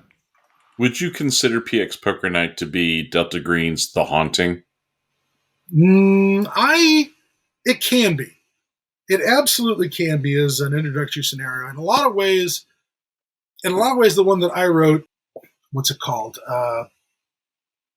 Delta Green's Haunting is Convergence. Is John Tynes' scenario that appeared in the original Unspeakable Oath number 7. That's really, and it's the kind of thing you would prefer to run experienced players through, really. It's not really The Haunting, because The Haunting is sort of like, here's your first taste. This one really deserves to be played with, experienced players, because it's lethal AF, okay? It's brutal. It's a very brutal scenario. But maybe the two introductory ones are PX Poker Night and Puppet Shows and Shadow Plays. Are maybe, I would maybe consider those two the ones that are the most introductory, and at least it was until Last Things Last. Last Things Last really is our Haunting. It should be, because it's very introductory. It throws, you learn how the rules work. You have to bluff your way, stealth your way into that building, do a surreptitious B&E, a search. You've got the clock is ticking on you to do this mission. You go driving out into the hinterlands. You end up facing down against, a Mythos problem that I note was created by Delta Green. If we didn't have Delta Green, this problem wouldn't exist. So that blows. And you get many of the conundrums. You see your future. You get the conundrum of the organization you're a part of caused the problem that you're cleaning up. So what the hell are we doing in this Ouroboros loop of, unaccountable terror and horror? Yeah, it really is the best introductory. And Brett Kramer, just chef kiss. If you want to look at his Machine Tractor Station Kharkov 37, read that. He wrote a Soviet Call of Cthulhu scenario that's based around the color out of space. Huh. And even used some of the Delta Green elements. I gave him permission to use the GRU unit that's interested in the Mythos from Countdown to be a possible thing in the scenario. But it's basically, this collective farm really sure looks like it's producing huge amounts of food, but it's all inedible. What's going on? Let's go take a look, and it doesn't go well because it's the color out of space, and it never goes well. Fields that are blowing in an unfelt wind, and yeah. Yep. You got it. Some of the cows aren't doing too good either. It's quite good. It's a lovely scenario. He's a great writer. I cannot say enough good things about him. I've had a lot of fun. I've had a lot of fun running the opening sequence of, and this is just tooting my own horn. I had a lot of fun running the opening sequence of iconoclasts. That was a perfect con game where the players start off playing ISIS recruits who are filming the destruction of artifacts for propaganda purposes. They're smashing these pre-Islamic artifacts, and they're going to a guy's house who is suspected of having hoarded these things. And what it is the guy's got a monster chained up in his basement, and it's surrounded by wards and sigils, and he's been keeping it safe for decades, keeping it locked up. And you, as the meathead ISIS guys, go in and push him aside and break open the cage and knock over the candles and smash open the amphora and get what I wish would happen to ISIS guys when they're smashing ancient statuary from Ur or Nineveh, when they're bulldozing Nineveh, which they did. And it was written as it was a petty revenge piece, as an archaeology fan watching those guys obliterate those cultural treasures in the name of, some snake handling version of Islam that, even other Muslims don't agree with and have fought them tooth and nail over. Yeah, there was that's how that was written, and that has gone off incredibly well for play. And I would like to point out that the most ruthless, nasty, and again, you don't feel bad because you're playing ISIS characters, so you don't mind when they're horribly killed by the monster. You earned this. The moment you went to Raqqa and said, "I'd like to be mean for a living," and they're like, "Okay, sure, come this way. We'll show you how to be a terrible person." You deserve it. You volunteered for this job, and now you're getting your comeuppance. And the people who are the worst, nastiest role players, who just played the meanest, nastiest ISIS players, all the women who got their pre-generated ISIS dude that they played, they're just like, "Oh, get out of the way, woman." They're just terrible. They're just the worst. And I'm like, "Yep, okay, I totally believe you. They that's their enemy for sure." But that's worked out extremely well. It did lead to one of the most amazing, I couldn't have written it, moments in Call of Cthulhu, where they have released the father of war. They have released the sentient cloud of obsidian chips that are whirling like a cyclone and skinning everybody alive in seconds to allow them to stumble around until they succumb to the shock and fall down in a puddle of their own blood, having had their skin, gear, weapons all scoured off of them in a blur. It's just this huge cloud of, aerosolized blood that just sprays everywhere when they're being skinned.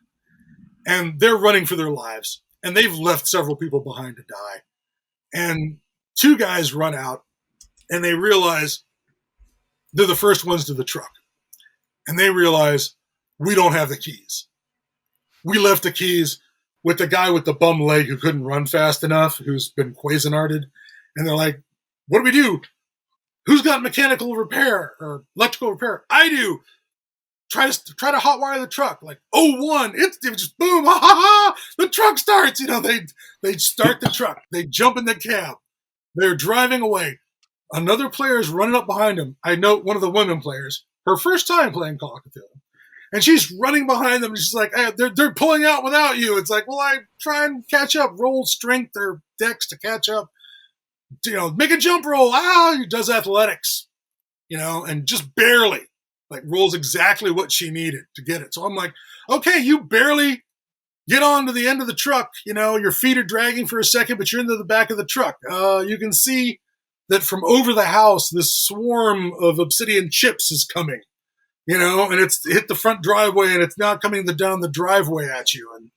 And it's threading its way. And it's like, "Oh my God." And they're looking in the rearview mirror. "It's right behind us. Drive faster. Make a drive roll." They do. They're driving great. She says, "Well, didn't we leave the dynamite in the truck?" And I'm like, "Yeah, we left the dynamite in the truck. Absolutely." And she's like, "Okay, I'm getting it out." And I'm like, "Well, it's loose. It's just loose dynamite. It hasn't been prepared. The truck is bouncing everywhere." She's like, "I don't care about that. I just want a blasting cap." "Okay, you get a blasting cap out." "I just want to light that one blasting cap." "Okay." She lights it. I throw it back in the box of dynamite and I jump off the truck. And I roll into a ditch. And I'm like, okay, make your jump roll. Fumble. Rolled like a 66 or a 77. Fumble. Okay, you land and you break your ankle. You're in the middle of the road. The chips come right at you, and that's the last thing you see is the blackness envelops you. The pain is a white-hot light. You scream and scream for far longer than you thought you possibly could. Meanwhile, the other two guys are like, what happened? It stopped. It stopped. It's not coming after us. We made it. There is a bright light. There are no virgins. Is how the scenario ended. And I'm like, well, that was perfection. I don't know how that could have gone any better than their truck exploding just as they're about to get to the front gate and get away. We made it. We're clear. Oh, thank boo. Nice. Yeah, that was the sometimes the dice make a better script. I mean, the dice can screw things up where you don't get to do the cool thing. You want the players to have that thing where they run across the top of the moving railroad cars, leaping from car to car. You don't want the guy to fall down between the cars and just get pulverized by those horrible steel wheels. But if they roll a fumble, and then they roll a fumble to catch themselves, and then they roll a third fumble, I don't know what you want me to do. Suddenly you're like, whoop, gone. He just disappears under the train. I had Ross Payton from Role-Playing Public Radio fall off a Zeppelin like that, where he suddenly realizes while he's on the back of the Zeppelin that the wounded crewman laying on the top of the Zeppelin is a magically created illusion, and that really there's an invisible star vampire just holding on to the outside of the Zeppelin, waiting for him to get close enough so that it can pounce. And he hears it and sees the holes in the canvas where its claws are through the canvas, and he unhooks his he's on a lanyard, he's on a steel cable to go out there on top of the Zeppelin. He realizes he's been hooking the lanyard into these loops all the way down the back of the Zeppelin as a safety thing, so you only fall like 10 feet. You don't fall to the end of the cable and are dangling in space. You just fall 10 feet and climb back up. So he's been doing all the safety stuff. He realizes, I'll run, hit the end of the cable, get jerked back, and after just getting 10 feet, I'll get killed. So he unhooks from the cable, runs, and just 3 fumbles in a row. And I'm like, I don't know what to tell you. What do you want to do for the next minute and a half? Because we're at 15,000 feet, so that's about a minute. That's about a minute. What do you want to do? And I said, tell you what, roll a luck roll on an 0-1. I'll just roll damage. People have fallen out of airplanes and survived. It's happened. We had somebody fall from 28,000 feet and survive. I'm like, go ahead, roll. Who knows? Maybe you fell on a mattress sale outside of Tbilisi. But it didn't work out that way. I mean, and that's just the way the dice. Sometimes the dice are the uncaring, unfeeling Lovecraftian universe, and sometimes it'll present you with things that are just amazing. Oh yeah, there's magic and horrors, just like it says so good in the front of the original Call of Cthulhu book, Chaosium's world of wonder and horror, which I always thought was a really interesting way that they put that. Any more questions before I burn up? I've burned up way too much time. We're going to have to edit this down into something that people can listen to. I think this is a beautiful 2-hour episode. So I think I want to say, Scott, it was amazing having you on the show, and I'm really glad that we got to talk to you. It's been far too long. This is fun. Buy my book. That's if you're listening out there, buy Delta Green. It won't hurt you, but it will hurt your players. I promise. Exactly. In fact, pimp away. What do you want people to know about?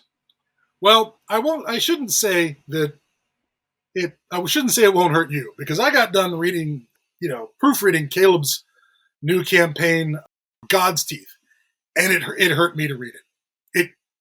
It genuinely did. He wrote some genuine nasty, and it was based on some stuff I wrote for Countdown, and he just took it and ran with it. Basically, there's an option in Countdown for raiding a cult, a horrible fertility cult of Shub-Niggurath that is wrapped up in a real cult that used to exist called the Skopsi, which were an ecstatic cult of Christians from Russia that so you know how the Quakers don't reproduce and have kids?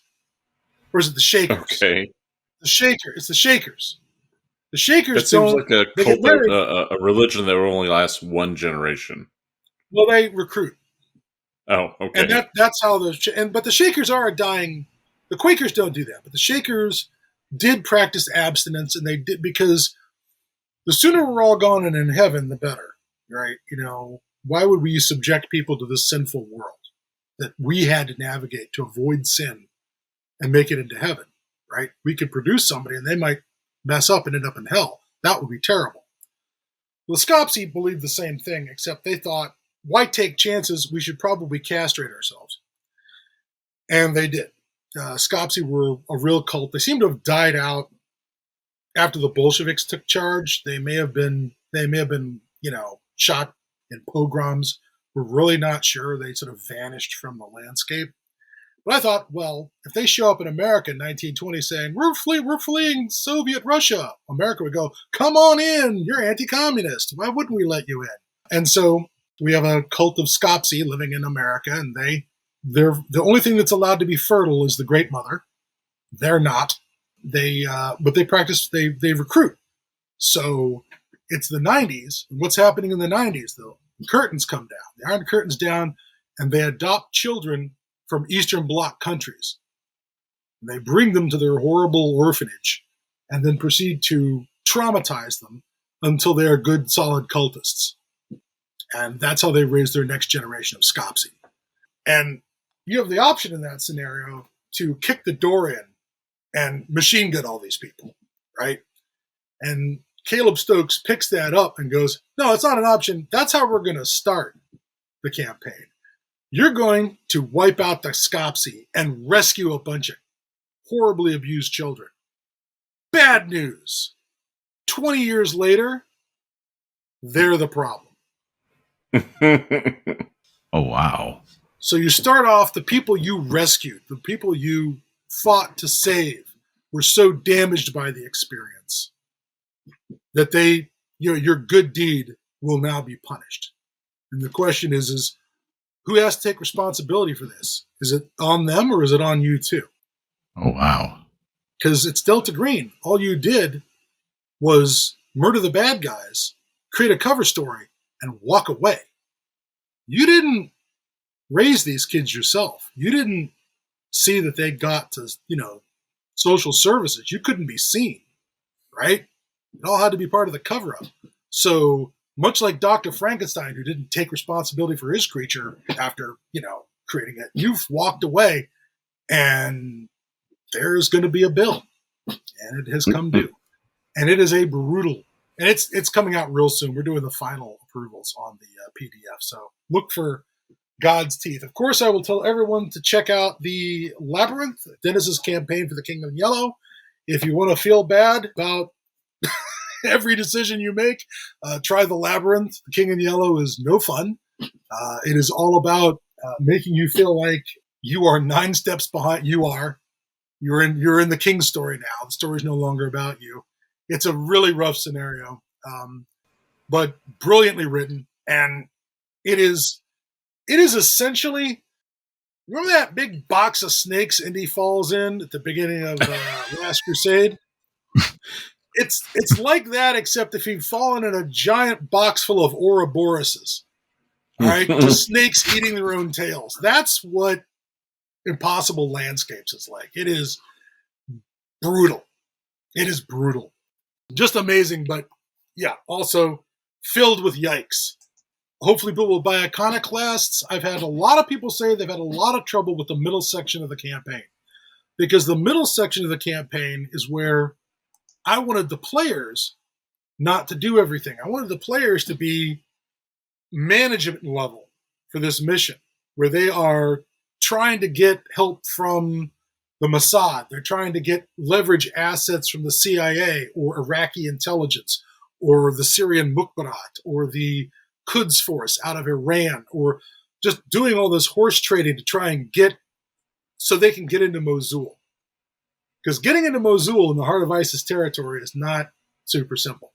And Delta Green doesn't have the assets for that, because getting into a city held by, an insurrectionary force, that's not really their remit. That's not what they do for a living. Other agencies do that. And that part, a lot of people felt like, well, we don't know even the first question to ask on how to deal with this. We don't even know where to begin. We don't even know where to start the research. And I admit that a lot of that is my fault. I'm considering putting out a little guide to, help people navigate this a little bit better. What agencies would we approach? I mean, sure, I've got all the information with agencies they can approach. And I've got the names of, names and backgrounds for NPCs they can talk to. But I guess it's not clear that they would have this information. They would, what's your intelligence? Who's the head of the CIA station here? Well, the head of the CIA station is this. Who's the head of the Mossad operations in? Do we know? Yes, the CIA knows. The head of the Mossad is here. You can contact them. They may operate in Iraq, but they operate out of Amman, Jordan. Get on your plane to Amman, Jordan. Have a cocktail in the lounge of the airport with him, and see if you could do him a favor for him to do you a favor. Players are really lost when it came to doing that kind of horse trading in order to get the assets you would need to pull off the mission. And I've definitely got to address that. However, there is one review on DriveThruRPG where somebody said, because I said it in, you're operating out of the Kirkuk airport. There's a sort of Air Force facility at Kirkuk. And this guy wrote a review, says, I was USAF intelligence stationed at Kirkuk. This scenario gave me PTSD. And that was the end of his review. And I'm like, if I could bother an actual spook who had to do actual intelligence operations and this felt real to him, then on that level I've succeeded. The problem is making it fun for players. And I think that I just kind of missed the boat on that. Regardless, it has gotten some good reviews.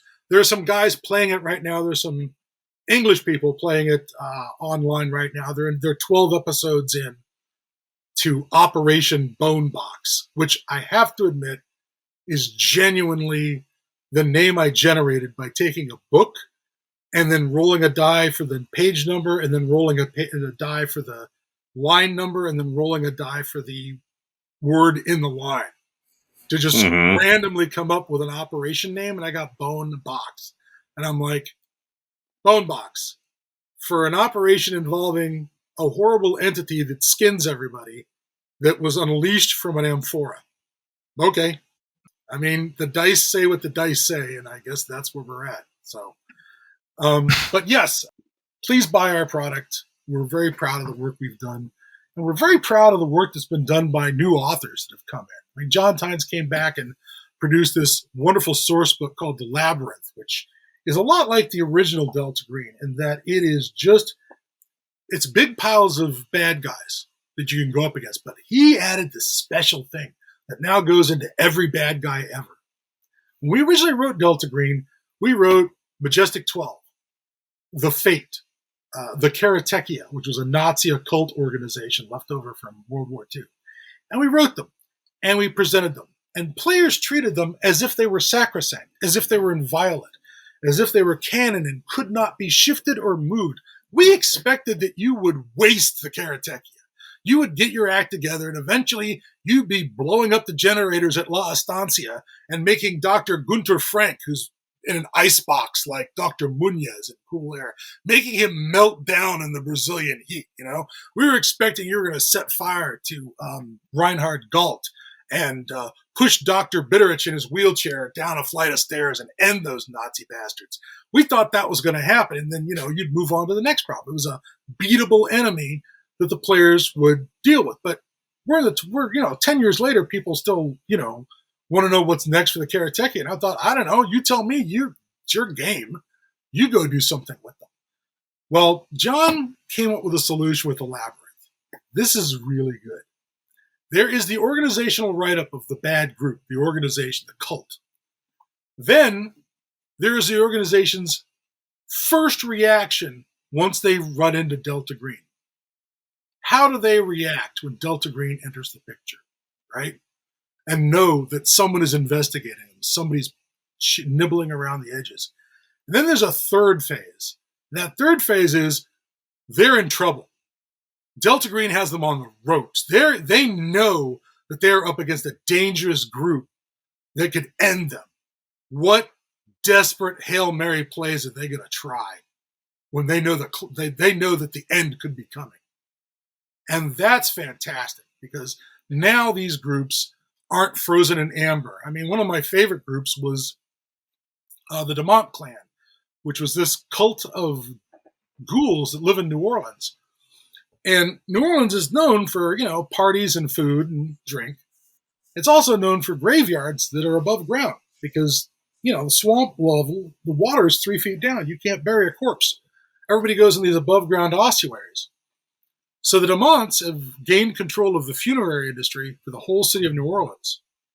And they just, feed on the bodies that come through there, and then are reduced to bone. And look, it's been reduced to bone in an ossuary, They don't go digging. They don't make tunnels. They have to operate amongst the humans in order to pass. They need to interact with humans. Oh. So they wear clothes. They cook their rotten food. It's still rotten. They can't eat it fresh. They eat rotten food. They cook their rotten food. They're skilled necromancers, but they use tableware, and they have become accustomed to the powers of running human society.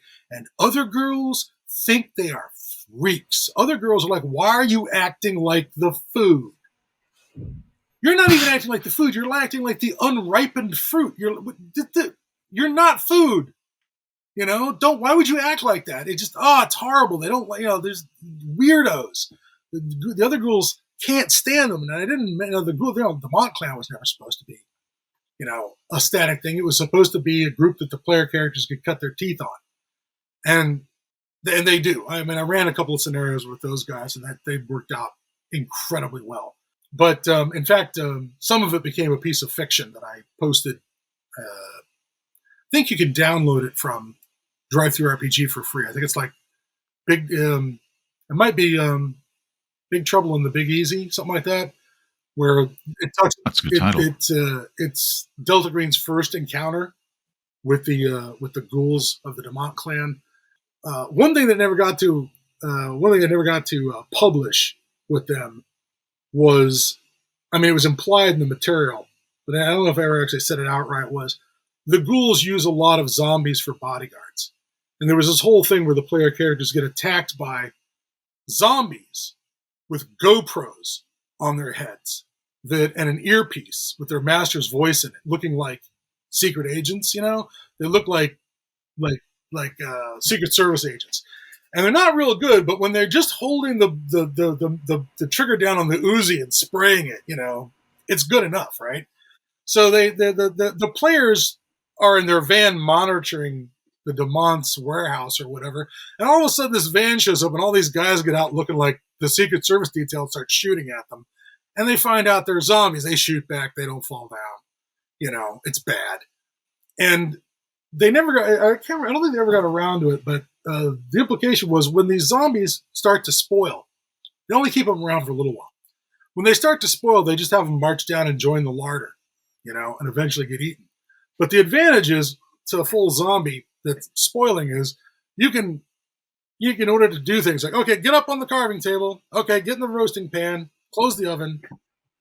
See in 3 hours or whatever. And I always wanted to have a sequence where they were in the Demont's home and the oven clangs open and the roast gets out to attack them, where the zombified roast gets out with an apple in its mouth and the stitching and the giant swollen belly full of stuffing. And it can't really grab them because it's half cooked, but it can touch them and burn them with this horrible steaming corpse that attacks them just to horrify the players. People in New Orleans do cook jambalaya and everything, in pots, like Huge, witches' cauldrons. huge Witches' pot. cauldron. And they do it in their front yards with an oar that they're stirring. Yes, So I could see the zombies stand up out of the cauldron out of and the go, rice, oh, out of the oh, rice. I have to, yeah, rice and everything. I have to go back to work. Hold on, and then Yeah, come out. yeah. You see, with that one, I could see the end of the stir coming out of the cauldron because it's just curled up in there stirring itself from the inside. There you go. That's even better. That okay. Because again, it's self-serve basically. So I never really got a chance to throw that in the players' faces. I think I implied it that beware the meal. The larder can be brought to service in the defense of the Demont Clan at the last. If pressed hard enough. But anyways, I didn't write up anything about that, about how the cult would devolve as it's being beaten on by Delta Green, as they take losses, as they're pushed back. Well, how will they react? John, brilliant. This is brilliant. And so when I wrote up a new cult, the latest cult I've done is a cult of Nodens, because Nodens is boring as hell. And I did a little research, and the only place Nodens exists as a word is this archaeological dig in England. And it's one. And it was being dug up at the time that Lovecraft was, doing research, and he would have read about it in the news. J.R.R. Tolkien was brought in to do translations at the site. Actual J.R.R. Tolkien, all right, in the 1930s. And he wrote like an afterword that you can read that's all about the origin of the name Nodens. Where does it come from? And Tolkien believed it was a cognate of Nuada, which is a Celtic deity who was the head of the Celtic pantheon, but he lost his arm in battle, and as a cripple, as a maimed person, he cannot lead in battle anymore. And so he steps down as the head of the pantheon. There are a number of cultures that have that belief. That is to say that if you're maimed, you can't lead. So I'm like, okay. And then the other thing I recognized about the site, I want to say it's Bletchley Park, but that's not right. Bletchley Park is the old place where the SIS did their cryptography. It's something else park, and I'm not remembering. But I thought, okay, everything we know about this site was it was a temple, but it was also a hospital. It was a hospital where there were incubi, which are these chambers. Yes, where the word incubate comes from. Where you could go in and get dreams from the god Nodens. But it was really the god Mars Nodens. There are inscriptions around the temple saying that this was funded by a centurion. This centurion built this. This centurion built that. Retired military in the Roman army built this thing. And I realized this is a VA hospital. This is a veterans hospital. This is for the looking after of injured former Roman legionaries as part of their thing, which is why they had kennels on the grounds.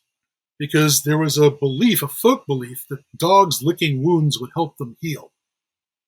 Which is partially true. Some dog saliva is antiseptic against certain strains of bacteria. Dogs can carry other strains that will cause infections, but dogs lick their wounds heal. People thought if dogs licked wounds, it would heal them too. Stop infections. It's this place, it's got dogs, and it's got wounded veterans, right? And they've conflated Nodens with Mars, a war god. So, a long time ago, I read this comic called Fall of Cthulhu, and they had a very interesting take on Nodens as they really dug into the hunter aspect of Nodens and the dreamlands that he is hunting Nyarlathotep. And I thought that was interesting. And that helped inspire some of this. But here's the thing. I heard this news story. I was doing some research about dogs. A friend of mine used to be in a dog hospice, and she had this dog that was just covered with giant tumors. Just unbelievable tumors. Giant, huge balls on this mastiff. Very short hair. You can see every bump and bulge. Dog was a skeleton when it arrived. They found it, and they didn't know where it came from, but they took care of it, and she took care of that dog until it died. Actually put some meat on its bones, whatever. That was her big thing, is she loved doing dog hospice. Or felt duty bound. And ever since I saw that, I've had this thought. I wanted to make a story where a dog escapes from some horrible Mythos experiment, and your only clue about what's going on is what's happened to the dog. Your dog is your only witness. How can you get this dog to tell you what happened to it, what's going on, and lead you to the problem that so richly needs to get stomped, right? So I was doing research on dog stuff, dog abuse, animal abuse, and then I ran across the story of Luttrell. His last name's Luttrell. He's the guy from Lone Survivor. Marcus Luttrell. Marcus Luttrell, the guy from the SEAL team that got wiped out in Afghanistan, he had a dog, a companion animal that was given to him by the VA to help him with PTSD and reacclimation into the world. He's out in his ranch in Texas. Some guys drove by and shoot the dog and drive off. Oh, God. He jumps in his truck and chases them like across 3 counties, talking on the phone to the cops, saying, I'm here. They're at this point. They keep trying to lose me. I'm keeping up. Now, he busted his back in Afghanistan. He can't jump out of an airplane ever again. He's done being a SEAL. But he can sit behind the wheel of a car just fine. He still can use all his arms and legs, but he's got back issues. But he chased these guys down until they lost control of their vehicle. And then apparently he stood over him, with his properly registered, personally owned firearm and held him until the cops showed up. And when the cops got the guns out of that car, they hooked these guys up to animal shootings all over the place in like multiple counties. This was these idiots' idea of a day out, was to go shoot people's dogs, cows, stuff like that. I think they were mostly teenagers and, geniuses. I read that and I thought, okay, here's the story. Same story, different veteran. He chases the guys down till a car crashes, holding them till the cops come back. Except he does it when he's a quadriplegic. Now Delta Green's interesting. How did you get in the truck? Or not a quadriplegic, but he's lost his arm, one of his arms and both of his legs in Afghanistan. And somebody shoots his dog. Thing is, that dog is his animal that keeps him in contact with Nodens, because that's who he serves now. The god of crippled veterans. The god of crippled veterans who recruits crippled veterans in the waking world to go where it can't go, because Nodens is in dreamlands. But it can get to you through your dreams, and then it can recruit you into the waking world and give you a mission that you don't have anymore because you're crippled or blinded or no good for the military anymore. And it can hook you up with other fellow veterans, and you can all have a mission again, fighting evil. And it will direct you at the various assets of Nyarlathotep that it wants you to get rid of. Of course, Nodens is not concerned with collateral damage. Nodens is not concerned with bystanders. Nodens is very concerned about witnesses, and there will be none. The whole idea is Delta Green gets interested in this incident because the guy involved is a guy who worked on Delta Green ops before he got crippled in a regular military operation. And now they need to go back and find out if their former comrade is using hypergeometry or some access to the mythos or to the unnatural, since he left Delta Green. And the thing is, there's that thing that the danger in this is not, another cult. The danger is we can work together, guys, can't we? We both have the same goals, don't we?